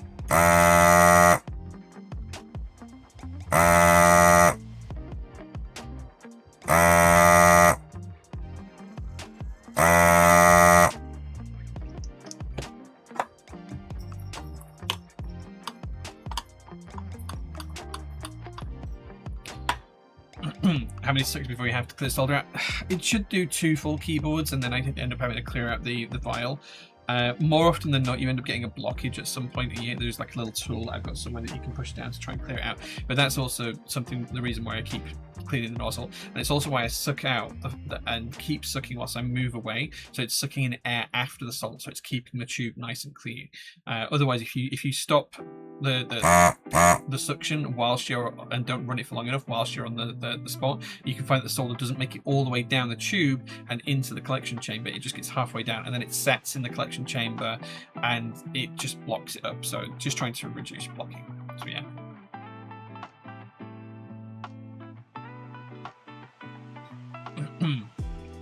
I think it's the other way around. Thanks, Eamon. I appreciate that. Yeah, I maybe you're quite wrong. Mochi asks a good question. Says, do you think KKB is slowing down a bit given the advent of SWG? I think the issue is, like, in terms of sales, yeah, we've probably seen a drop off of KKB since we started to do SWG. And for a long time, I don't think we were able to tell whether that was just due to the market contracting. or if it was actually due to people not wanting KKB.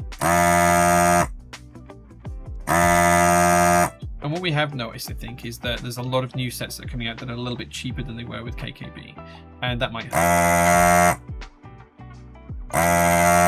But the real answer is the more manufacturers we have on the market, the better for the consumer, right?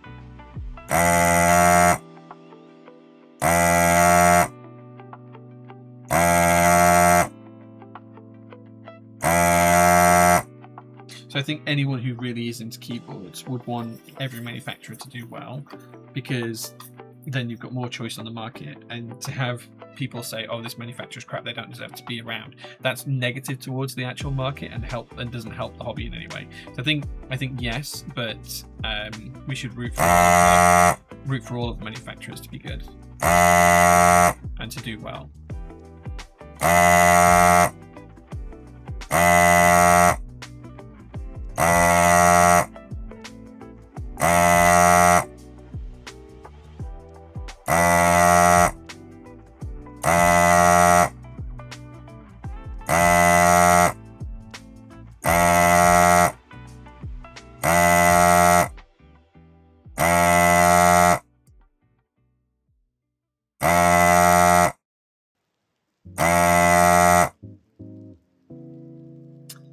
I don't know why I'm scared of soldering. Looks easy. I would say that there is an art to it and there is a skill to it. Desoldering with a gun like this is very easy. This is probably the easiest thing. I think anyone can solder if they want to. I think you just have to bear in mind there is a skill to it, and the people who are practiced at it make it look really easy. The people who aren't practiced at it may struggle maybe a little. It's just one of those things that takes a bit of time.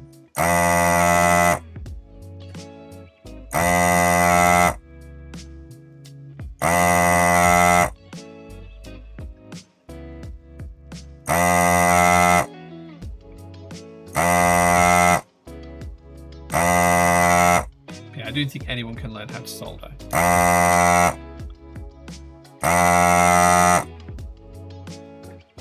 Soldering itself is pretty easy until you start to get to some of the difficult stuff like I've done recently, like soldering ribbon cables onto IC chips.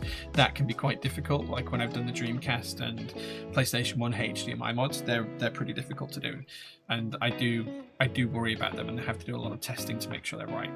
But yeah, anyone can pick up just basic switch soldering. Yeah. As far as soldering goes, switches are one of the easiest things to solder.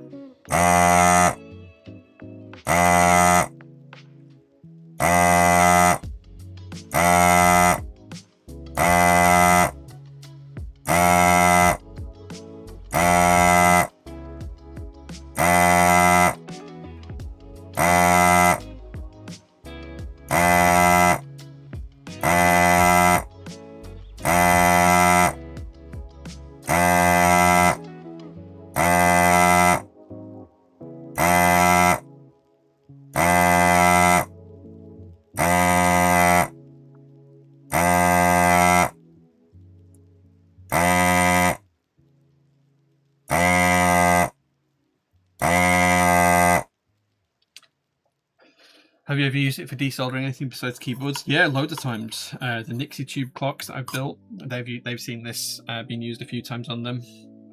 I've used it on some of the games console stuff that I've done. This is okay for through-hole stuff. For like surface mount stuff, you absolutely want to be using copper wire, copper braid. There's some things that are just impossible to desolder with one of these. Like, these are a great tool for through-hole components only, really. Anything that's like not this just wouldn't work. But then I've also got like hot air stations and things that I've used in the past too. So it really depends.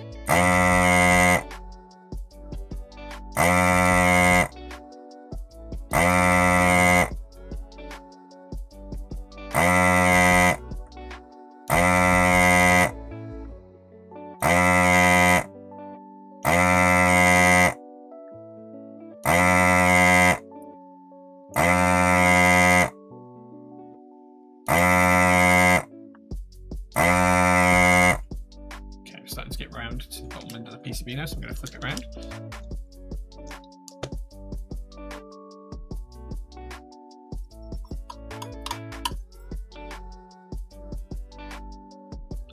I've always thought that the designs KKB output were more interesting and imaginative than Jim K. Do you think that's true? I think that people will be a little bit more inventive when it comes to certain things with KKB because it's cheaper and it means it's easier for you to convince people to buy it. When it's something that's really expensive, like with Jim K has a lot more tolerance issues. Like they have a lot more design standards than other manufacturers do that you have to agree and abide by. I think it can be quite hard to do something really in depth. But that said, you know, there are sets that do it. Look at Gurikawa and things like that. There are some sets that do some really cool stuff. MV Expo, for example, as well. So I think it changed. A decent soldering gun is so fast. I mean, it is, but it's only fast for through-hole components. Like if you wanted to do like SMD components, this would just be no use.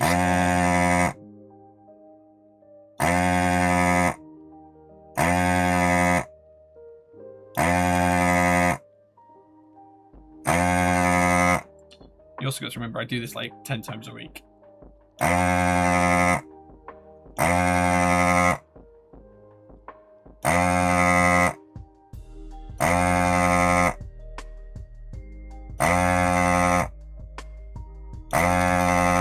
Like most of our customer builds end up being like desolder rebuilds.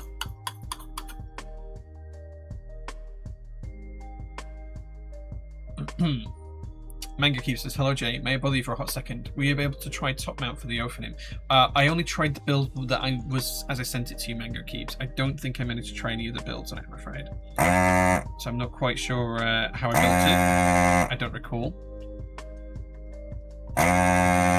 But as far as I remember, it was only the way that I sent it to you.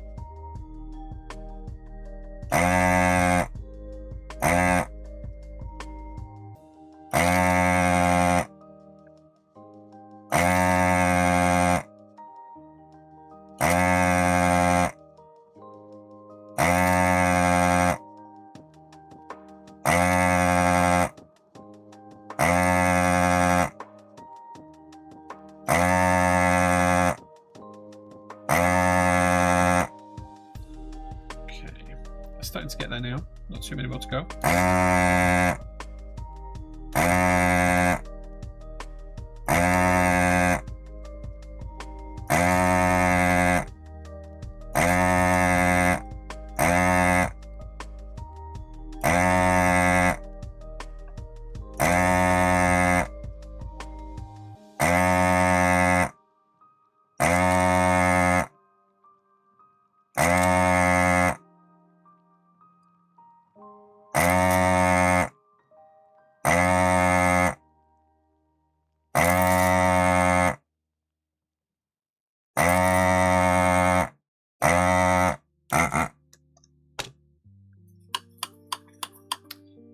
Probably been asked a million times, but what's your favorite keycap profile considering the number of different ones you've used?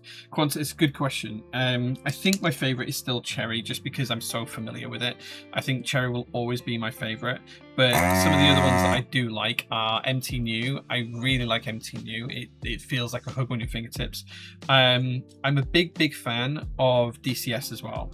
Those are probably my top 3 favorites.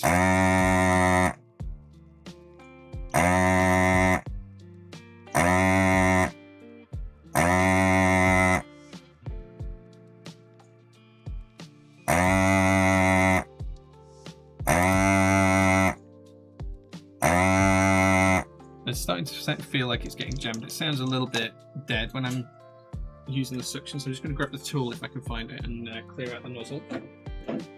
Okay. It is not in there. It's not in this box, which means it may be in here. If it is not, I don't know what I'll do.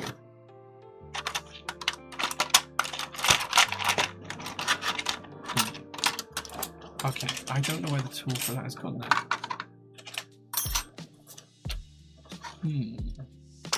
There is like a little thin nozzle that I have somewhere that just you can push down it to clear it out. I have no idea what I've done with it. That's slightly concerning. But it does sound like it's getting blocked up. Let's try and finish the board anyway. There's not too many more switches. There's only maybe 15 switches to desolder. So we'll try and finish it up, and then I'll clean it out later.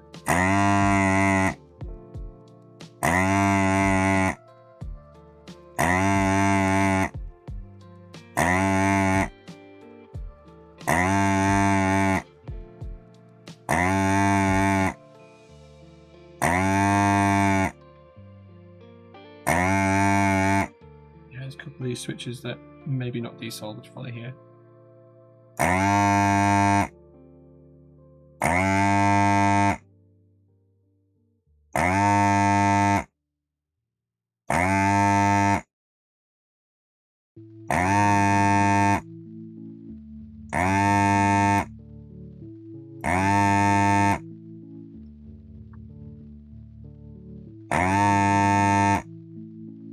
There's a couple of these that I might have to actually heat up with an iron to pull out. I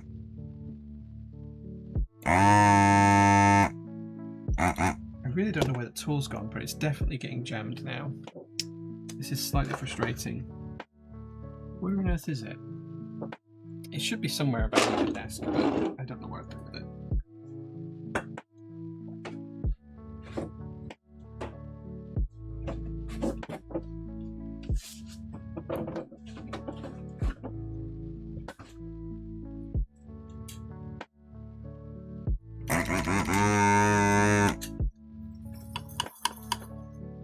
Just wondering if it's got knocked underneath here somewhere. I don't see it anywhere. It's just like a thin bit of really rigid wire. That's really frustrating. Where on earth has it gone? Oh well. I'm just going to try and finish up now anyway. But yeah, got to look after your tools, and I'm not looking after this one today, which means it may not service very well.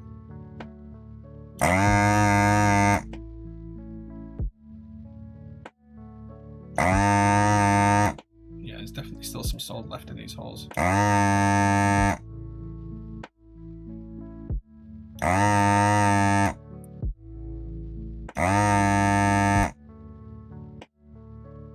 our best. Oh man. Yeah, okay. Okay. That's not going to keep on working. I'm going to turn that off and put it to one side. I really need to find that tool. What on earth have I done with it? It was on my desk a couple of weeks ago. I know, I remember, because I remember using it after I had to reset the whole device, but I don't know what I've done with it. This is where, knowing my luck, it has been thrown out in the trash by someone. Okay, so last couple of switches we're probably going to have to just desolder the old way. Let's catch up with chat anyway for now. I meant to ask, I got a sample of those Torero switches we spoke about at Bristol, but I was wondering if you could be getting them in stock. Yes, we're waiting for them to arrive right now. Do you think there's particular room for any new profiles that fill a particular gap? I think there is lots of new profiles that are coming out. I really like the new HHKB Ursa layout, the Topra layout, profile. I really like Penguin Belly Slide. Yeah. I think it's the start of the Jaws theme helps. Yeah. What is a hobby that we might not know you have? I collect playing cards. I don't know if anyone else knows that, but I have maybe 200 or 300 sets of playing cards, all different designs and stuff like that. It's a good question. Excellent tip. Mr. Gimp deserves a credit for that one. SMD requires wick and flux. Yeah, so I use copper wick and flux to desolder them. Yeah. People have asking me to try top mount, and I was like, what top mount? I don't remember doing it any other way than whatever I sent it to you. DCS is like porcelain plastic. Yeah, it's really nice. DCS font is just basically Gorton modified, but yeah, it's nice. MTNU is more hairdryer resistant. I mean, it's PBT, so yeah. I'm watching a man making movie noises with his tool. Will the Craze 65 go into pre-order? I'm thinking getting the EC kit. No, it'll just drop in stock. There won't be any pre-order for it. Yeah.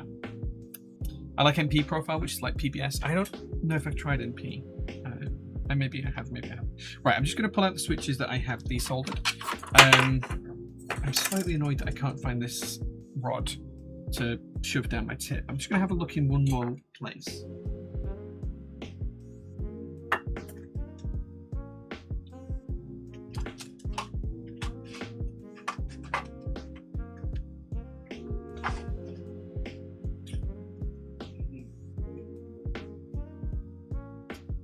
I don't know where it's gone. I did in my office. I had a vintage ashtray. I also collect vintage ashtrays. And that had like a load of bits in it, but I don't know where it's gone because my office has been moved around about 1 million times. I'm just going to have a quick look.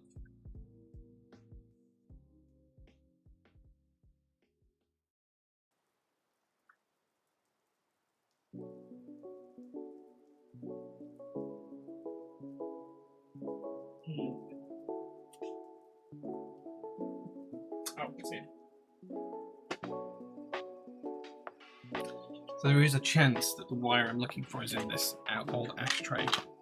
It may not be, but it may well be. It is not. Okay, so something I need to do is find some thin 8mm gauge wire that is heat proof. Okay. Noted. Noted. I mean, this is going to take a while to cool down as well. I try and just unplug it from the back. This is so frustrating. Why has that disappeared? Like, it's been a tool I've had for years. Why have I lost it? There's a small chance it's gone underneath the desk, but I don't think it has.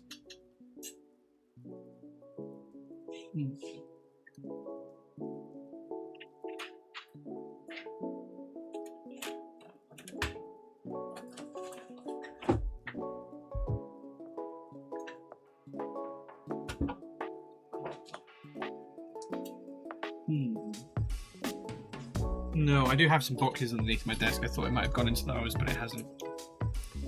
Okay, we'll let this cool down a bit more and then we'll try and take it apart and have a look. But let's pull out the switches that we can pull out. They're really stuck into the plate as well now, so it might take a minute or two. Are these the ones I have desoldered? Oh no, we're starting at the wrong end.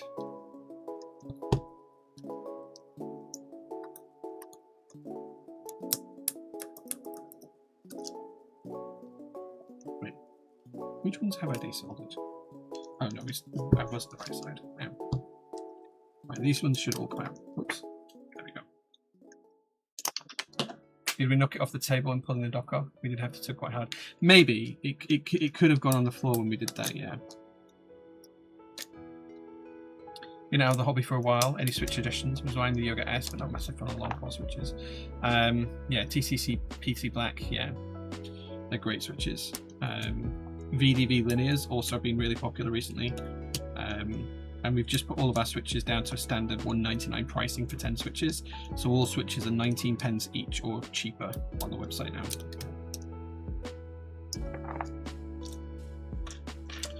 Yeah, I'm wondering if it did roll off the desk when we were yanking at the desk, Mr. Reed. Could certainly be what's happened, but it's just basically a thin strip of wire. I should be able to find some more tools like on RS Components or similar. So I'll take a look tomorrow and order some. Slightly frustrated with myself because I'm usually really good with like not losing stuff like that.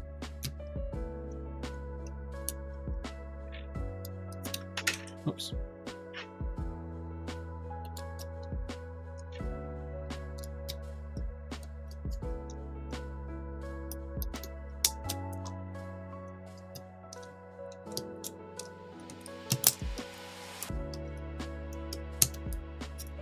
Now the switches should in theory be no more difficult to remove than hot swap switches, in theory. But there is always a chance that a pin got bent and still has a little bit of solder stuck to it, so that might be the odd one that we have to attack with the soldering iron to remove. That shouldn't be too bad. So we start to get to the ones that actually aren't desoldered. Oops.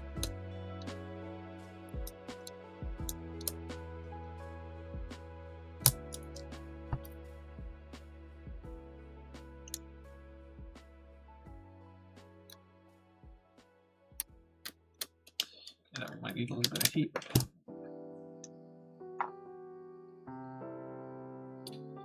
Need a pencil case for your fiddly bits. So the The annoying thing is that the Hacker box, because it comes in this like hard case, the annoying thing is it actually has a slot where this tool lives.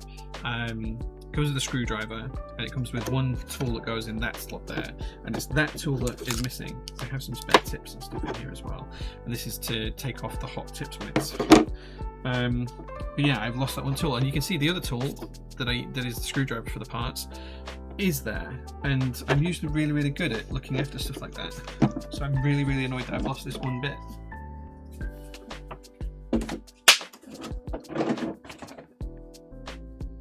I feel like I may have put it somewhere and just forgotten where I put it, thinking, oh, I'll put that away later, and then I haven't put it away.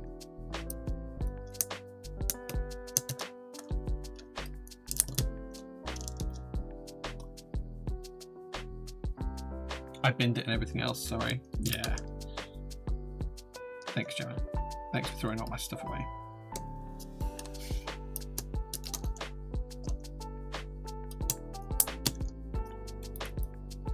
Annoyingly, this is going to mean I'm not going to be able to rebuild the board on stream today because I need the PCB. I think there's the odd pin that's maybe just slightly soldered in, or has like a little grasp of solder still on it, like that one.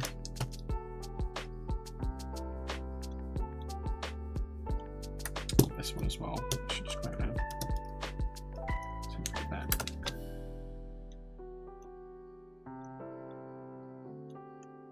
That should be free now. No.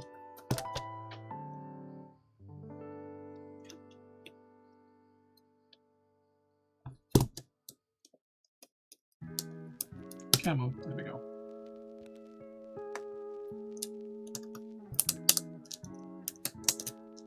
This is where I need to be careful now, because some of these are absolutely not desoldered, even though I thought they were.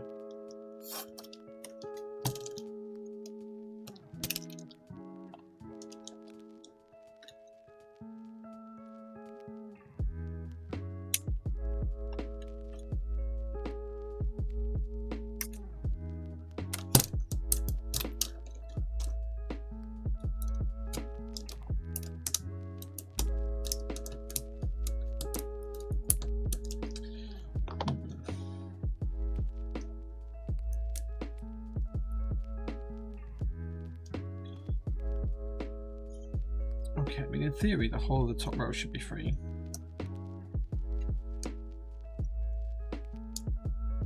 Just checking the pins loose here before I do pull the switches out. They should all be free.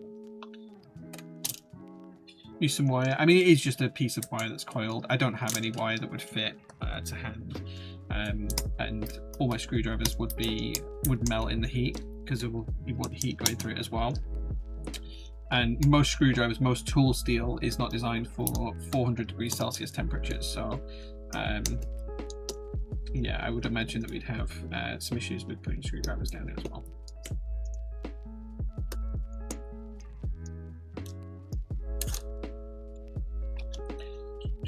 Just double check that these pins are released, just to make sure that we're not damaging anything as we release them. Solid still. Okay, I think that's about as far as we can go for today on that. So I'm going to have to find the tool or buy another one. And basically it needs to be a thin enough wire that fits down the end of this and is long enough to go into the barrel, which is frustrating. It's still too hot to do anything with, I think. But we can probably have a look and see if it's... So this is the container. And this is the bit that stores the... It is hot, but not too hot. It stores all of the solder inside of it. Camera, please. See there, it's just sucked all of the drips of solder and congealed them into a single part. If we pull the other side off, it'll probably all come out. I'm going to do this over the bin. Yeah, the bin I have from earlier. I'll see if I can show you guys what it looks like.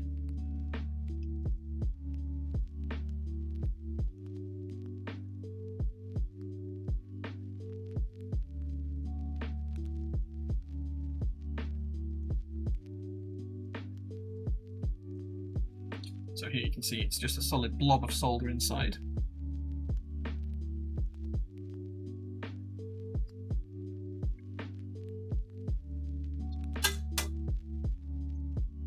And this is what it looks like. That's probably 2 keyboards worth of solder, probably weighs about 25 grams, 30 grams.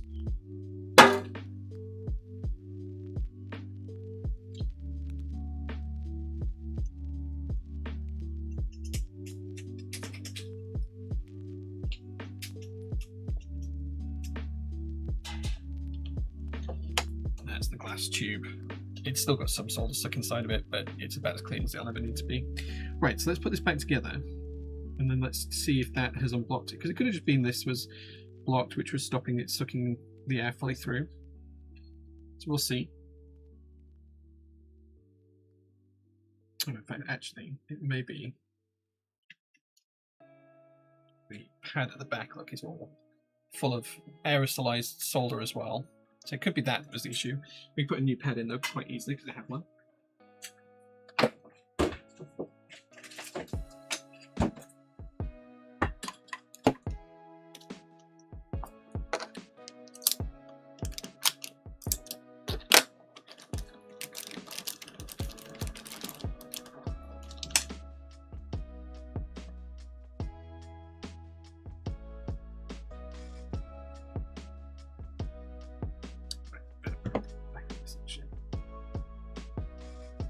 Filter just sits inside there.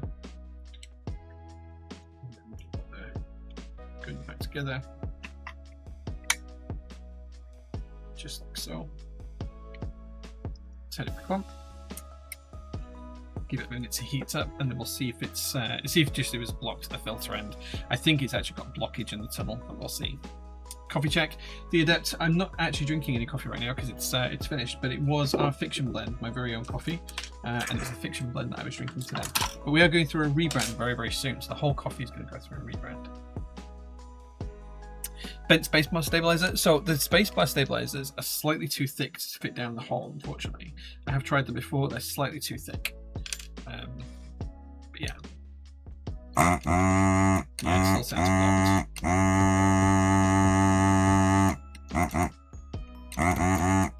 We'll give it a try though. You never know, we might get lucky. We might get lucky. We might not as well, but you never know. Yeah, it's sort of working. It's not really pulling all the solder out.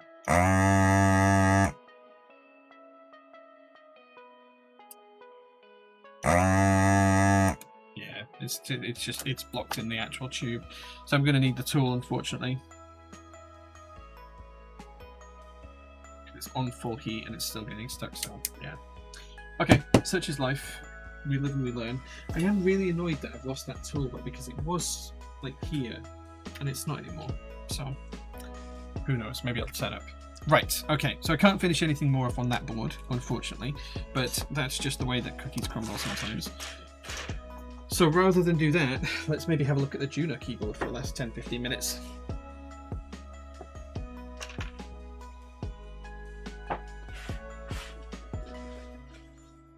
So this is the box that I got delivered for the Juna keyboard. Hanger wire, yeah, I mean, it absolutely is what I just need a tool that it came with. To be honest, Eamon. So I will just buy another tool. Like they're relatively cheap. They're a couple of pounds. They're not expensive. So yeah, we'll take a look at it. Right, I do have a note here. I'm not sure what it is. Oh, it's just a Westfield Fasteners note for the screws. These are the screws for the board. There's some more screws there as well. All standard sizes. I think this is the keyboard itself. This is the... Which colour Juna is this?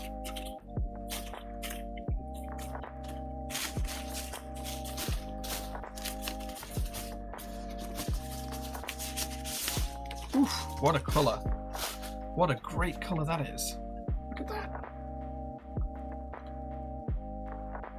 Take a proper look at this in a second. Let's create some space. We also have a plate. There is no PCB. Just switches, sorry, just screws, sorry, plate, 2 plates. My God, what a colour that is. What a great color that is. It's the same color as the PT logo behind me. And this is the new key-related machining, I believe, as well.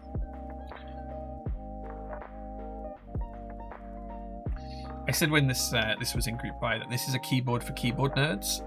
Like, if you're not a true keyboard nerd, you just won't understand why it's so cool. I think I live by that. I think seeing this in person, I think I agree. This is the Juna, Gemma. Screams Gorp. Yeah, Gorp would be really good. What a pop of colour. It's super, super nice. Let me show you in the face cam so it's not washed out by the streamlights. Look at this. What a great colour that is. Like a mint sage green all at once. Super, super nice. Okay, slightly brighter sea foam, like a bright sea foam. Look how it changes in the light. What a great keyboard. There will be some extras of Juna if you are interested. What a great colour that is. I think Gorp or DCS Midnight might look really good on this. Shame about the fixed plate. One of those things. Whoever put the plate in this also put the plate in upside down because that's the Air enter. So yeah, so the plate is the wrong way around, but that's alright. We can fix that later. Top mount keyboard. Gotta love it. Some cool details on this. One of the things that I do like is that the plate actually has a recess underneath it before the top case. Really, really nice. You only see that on a few keyboards. It only offered one layout, Basil the Mighty, so that was just a fixed plate for a fixed layout. A fixed plate? Oh, a fixed plate can be where the plate is fixed into layout, which is what we're talking about. Or a fixed plate can actually be milled into the top case so you can't take it out. It's like all part of the top case. There did used to be boards that did that quite a lot. It's not as common these days. So yeah. Ironing done. Well done, Mr. Clay. You beat me, so you therefore owe me a beer. Congratulations. Fixed plates have saved me so much money over the years from group buys. I'm not joining, it's got a fixed plate. This is lovely though, this is really, really cool.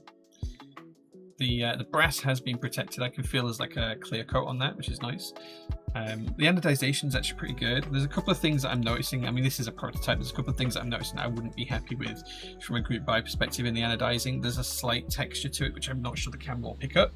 But I think that's just a prototype thing rather than anything else. Like maybe a robin's egg green, like a robin's egg blue, but with a hint of green. Super, super nice. There's a little bit of like darkening in patches as well on the anodization, but I'm being very, very picky here. The color match is pretty good though. The matching of the two parts is really, really good. Top case has probably had a slightly different finish to it, but it's not noticeable.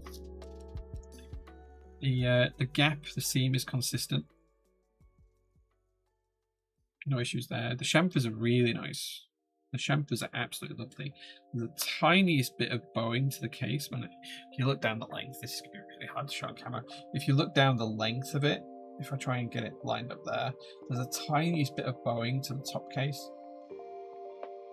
If you look down this edge here versus this edge here, it's really hard to show it. There's a tiny bit of bowing. It's almost visible there. You can see it's almost like this. But again, I'm being incredibly picky. Super, super nice finish though.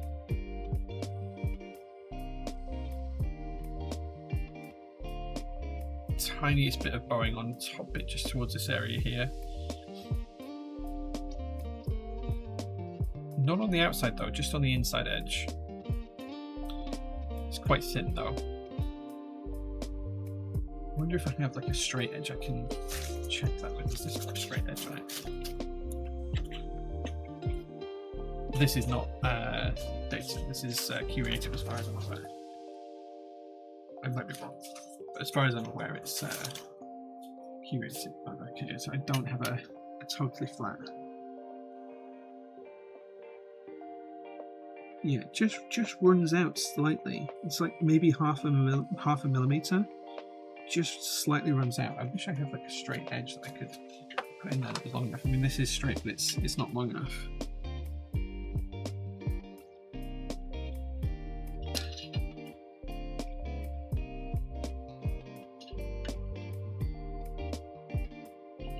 That's not straight enough.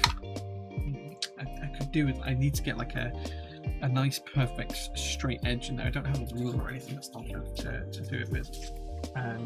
Yeah, a little straight edge. I need to. Maybe I should make some. Maybe I should laser cut some little straight edges because I think that does have a slight bow to it. Only very slight. But again, it's prototype. These things happen with prototypes. Everything else looks good. I don't see any other issues. Everything else is super straight. Super nice. Yeah. I had a prototype done by DDS before they quit doing keyboards and had to switch manufacturers. Yes, that's true. I believe that this is all creative, but I am here to be told I'm wrong on that. But it's super pretty keyboard. I am excited to build this and give it a test out. So I was going to hopefully get through the whole of the desoldering of this and the rebuilding of it today, but that's not going to happen now. So I think what we'll try and do on Thursday is finish this off. I just need to, in fact, I'm going to try and find the desoldering tool that I need.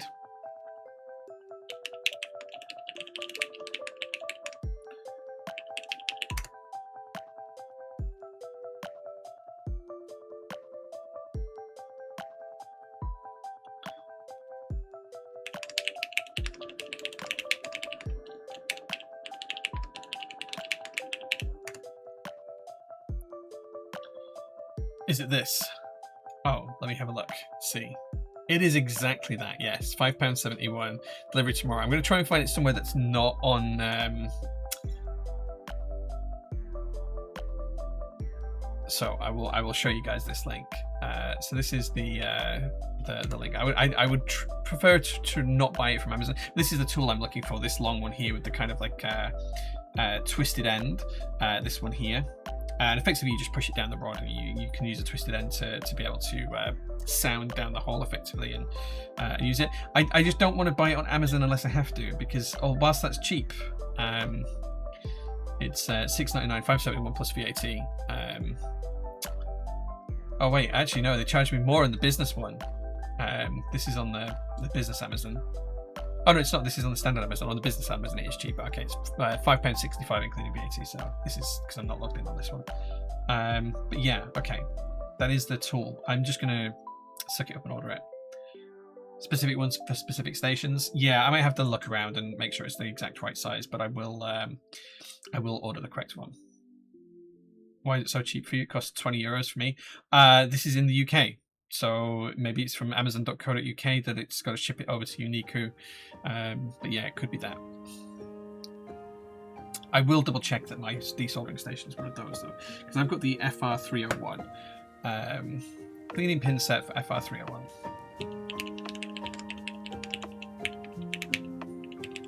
Let's see if that finds it.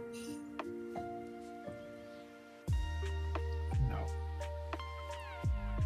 Is this compatible? Super fat. Yeah.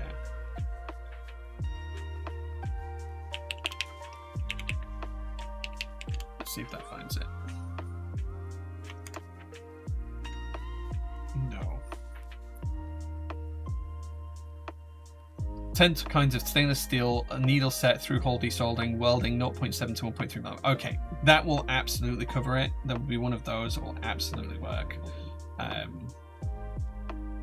Yeah, I will have to have a look at it. It's just the length and diameter. Yeah. I think it's it'd be good to have the range of them because I do have a range of tips for the desoldering station. So I will have a look and make sure I've got like enough of them. But it's slightly frustrating that I've lost. And I know what will happen is the one that I've lost will turn up the second I buy the new one. So like within a couple of days of me opening the new one, the old one will appear on my desk just magically. I'm just gonna have another look through this tub.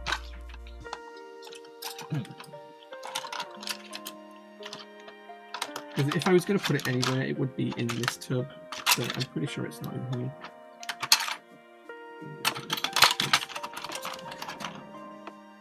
It's definitely not in there.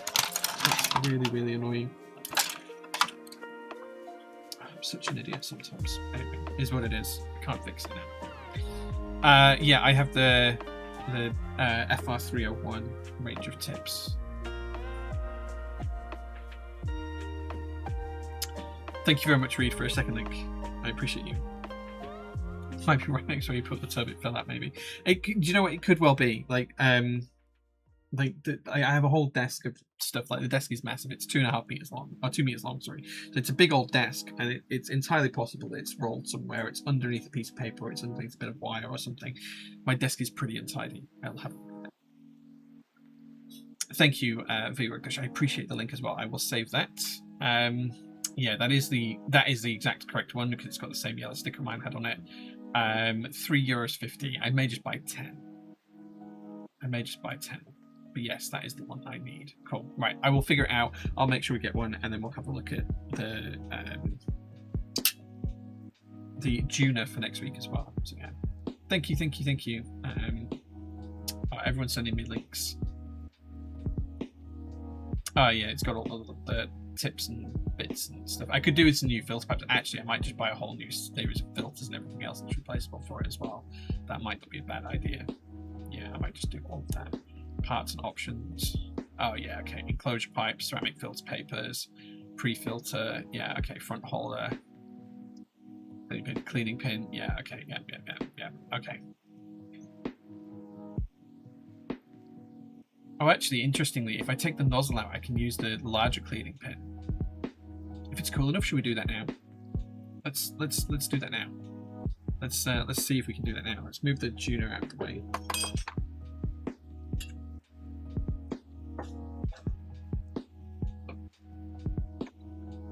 So the nozzle is held in to the tip by a different mechanism.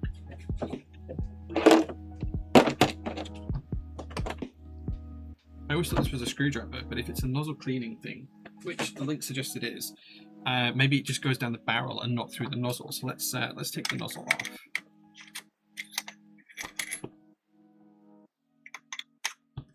I have some pliers. So I find out that the nozzle is baked on. Oh, okay. There we go. So that's where the blockage is. It's right in the tip here. Let's turn this on. Again, don't do what I do, guys. Just, you know. So it might be really hard to show you this, but the tip here is blocked. If I zoom right in, it might be almost impossible to show you this. Camera, please focus. But the tip right here is blocked. Oh, look at that. Have we got this going again? That works so well.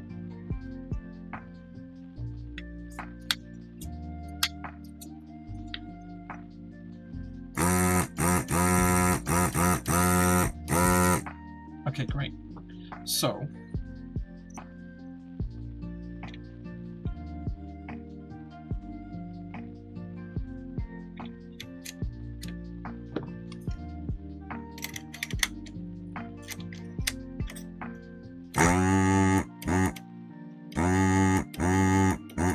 still sounds blocked.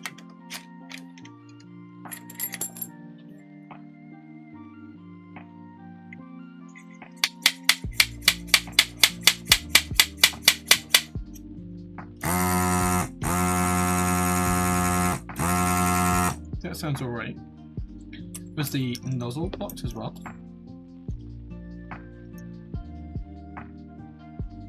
Oh, okay, so the nozzle is blocked too. You can't actually see through the nozzle. So I do have a spare nozzle, so we can just put another nozzle in.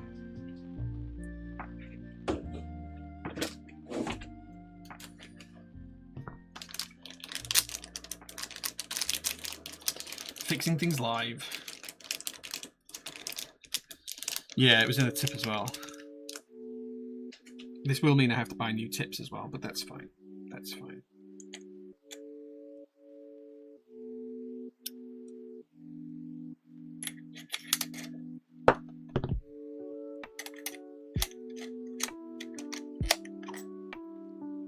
Just need to wait for this to heat up because the nozzles, when you get them, they are covered with a layer of solder automatically. So I just need to wait for this to hit temperature, and then we can suck in the solder that's on the tip already.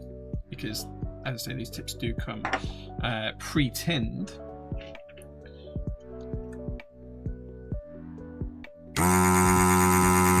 Okay, cool. We are back on form now. Right, let's finish desoldering. That's excellent. That sounds so much better.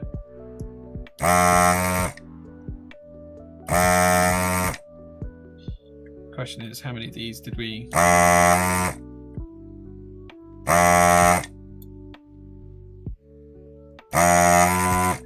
Leave it enough solder on to leave them soldered, but so that it won't desolder now.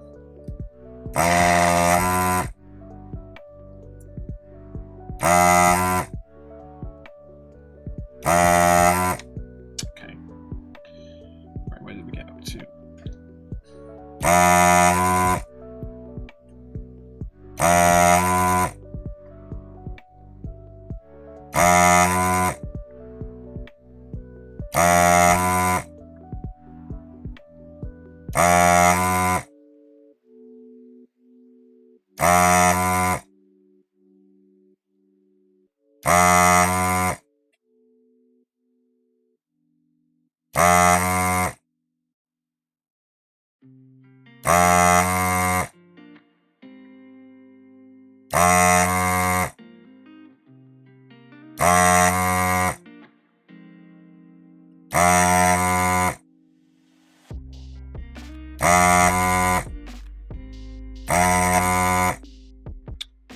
Okay, that should be enough for us to get the rest of the board apart now. Just about. Cool. Okay, great. Pretty happy with that.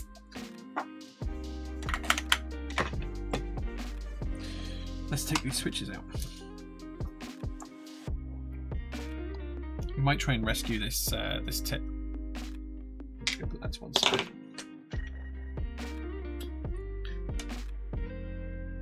Already on it, Reed.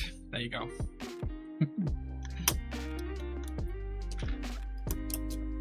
There we go. Good idea to look for the tools, Mr. Reed. Thank you very much for that, and whoever else shared links, because that enabled me to finish up this desoldering, and look how easy that was. He says, I think some of these might just need a little bit of heat because they might have had some solder that wasn't fully sucked out before, and therefore it's now run back down inside, but we'll figure it out. Most of these should be okay. We'll take out the easy ones and then we'll just try and gently bend the plate away. That should work the rest of it.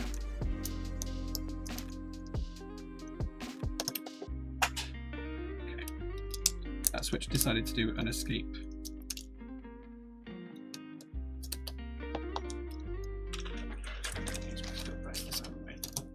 Just going to gently just prise away the plate of PCB just to make sure nothing's stuck in space. So the downside to having the desoldering gun not work is that if it's sucked out partial solder and left some parts of the solder in, it may just still retain the switch a little bit more than anticipated.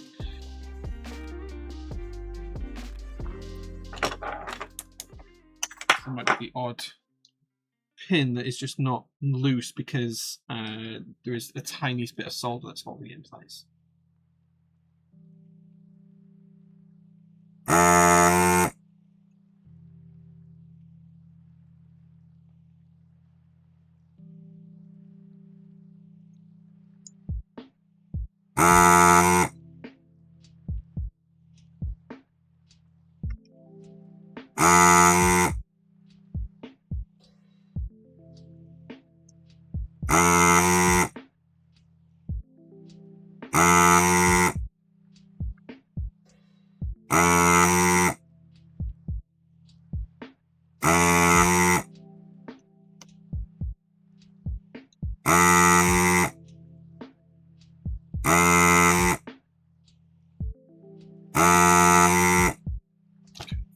Pretty sure that's almost all of them now.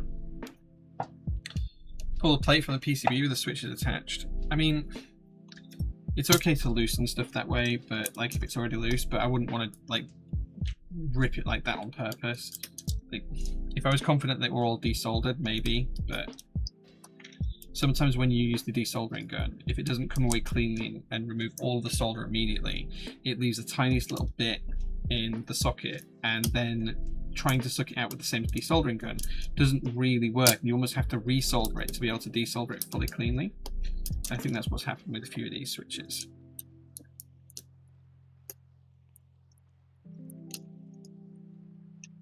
Again, I don't want to overly desolder stuff.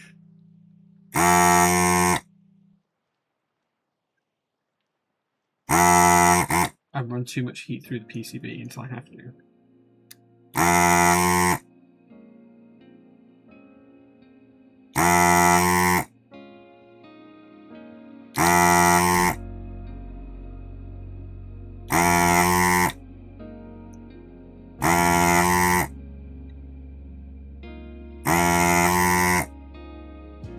I think if anything's going to be an issue, it's going to be this one.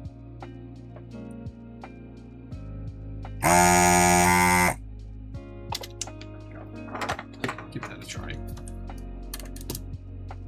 Maybe Biotech is mentioned. I was thinking of that terrible music attempt. I'm not sure I've seen that.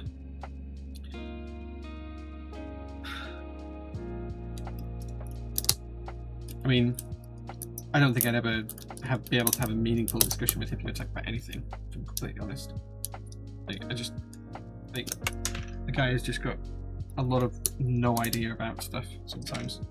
Not that I want to talk, you know, bad about anyone. Like, I'm sure he's a lovely person, but like a lot of his takes are just weird and not things that I would agree with.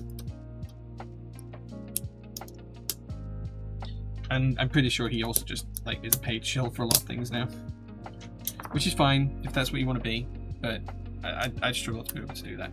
Right, last one's going to need a little bit of tweaking as we heat them up, I think. There we go. Just need a little touch of the soldering gun just to pull these ones out. And this is just because we tried to desolder them and left the tiniest little bit of solder still in the switch sockets because of the way the desoldering gun wasn't working. I think that's all of them. There we go. We are desoldered.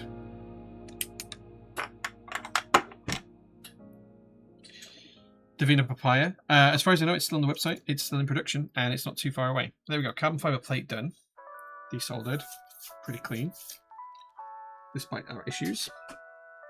And PCB desoldered. Looking good. Oh, it is the official TGR PCB. I thought this was a different PCB. Oh, it's not. It's the CE ME version of the PCB, but it's still a TGR one, so I think that's fine.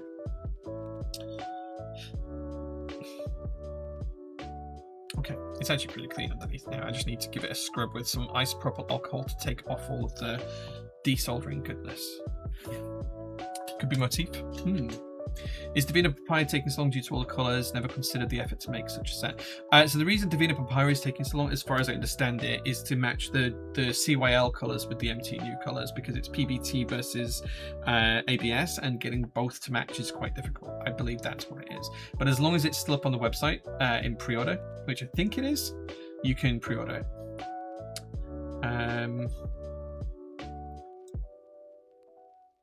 Yeah, GMK, Divina Papaya, both are still available for pre-order, including the UK ISO kits as well. So yeah, Divina Papaya, you can absolutely pre-order that right now. It's here. This is the set. It's beautiful. Or it will be beautiful when it ships. Me likey. And of course there is the MTNU version as well, which has a slightly different profile. I think this looks better in MTNU personally. I do think it looks better in MTNU. And of course there is the UK ISO kits as well, which do you know what? The UK ISO kits for this are a bit of a, I hope everyone buys one, because I had to buy, I think it was 150 of each of the ISO kits. We didn't sell anywhere near that of the base kits here in the UK. So I will have these ISO kits until the end of days, but it is what it is. Two bases makes sense with MTNU versus CYL. Yeah, you've got to match the PBT to the ABS, and that's quite difficult to do. I bought one in MTNUs. I agree, it looks better in that profile. Nice. Looks like I'm getting both bases. Nice. Nice. It's a beautiful set. I don't know if you've seen any of the renders for it, but like it just looks so good. Like, can you imagine that on a pink Juna? I don't know if there is a pink Juna, but like on this, but pink.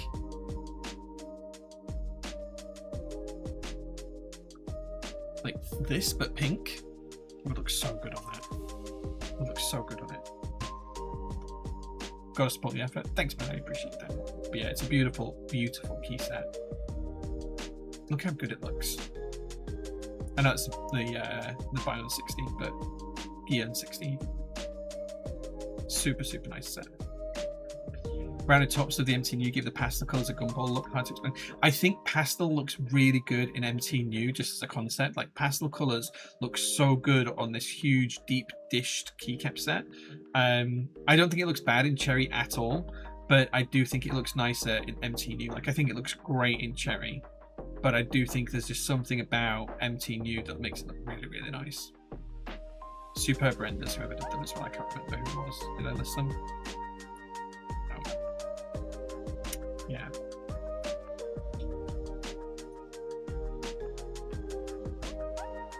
Yumi keycaps, deep dish pizza. Oh, dude, I'm so hungry right now. I could absolutely murder a pizza, but I need to be good and try and lose some weight. So I am not eating pizza tonight, even though I want to. I could eat a million things right now, and I'm going to be good, and I'm going to have nothing to eat because that's what I deserve. MT New Granite has a nice pop of colour. Yeah, we don't have Granite. I don't think we ever carried that, but I do like MT New Granite. Love those mods. Nice, nice. Okay, cool. Right, well, I think I'm going to call the stream for that, guys, because I have been streaming for quite some time now.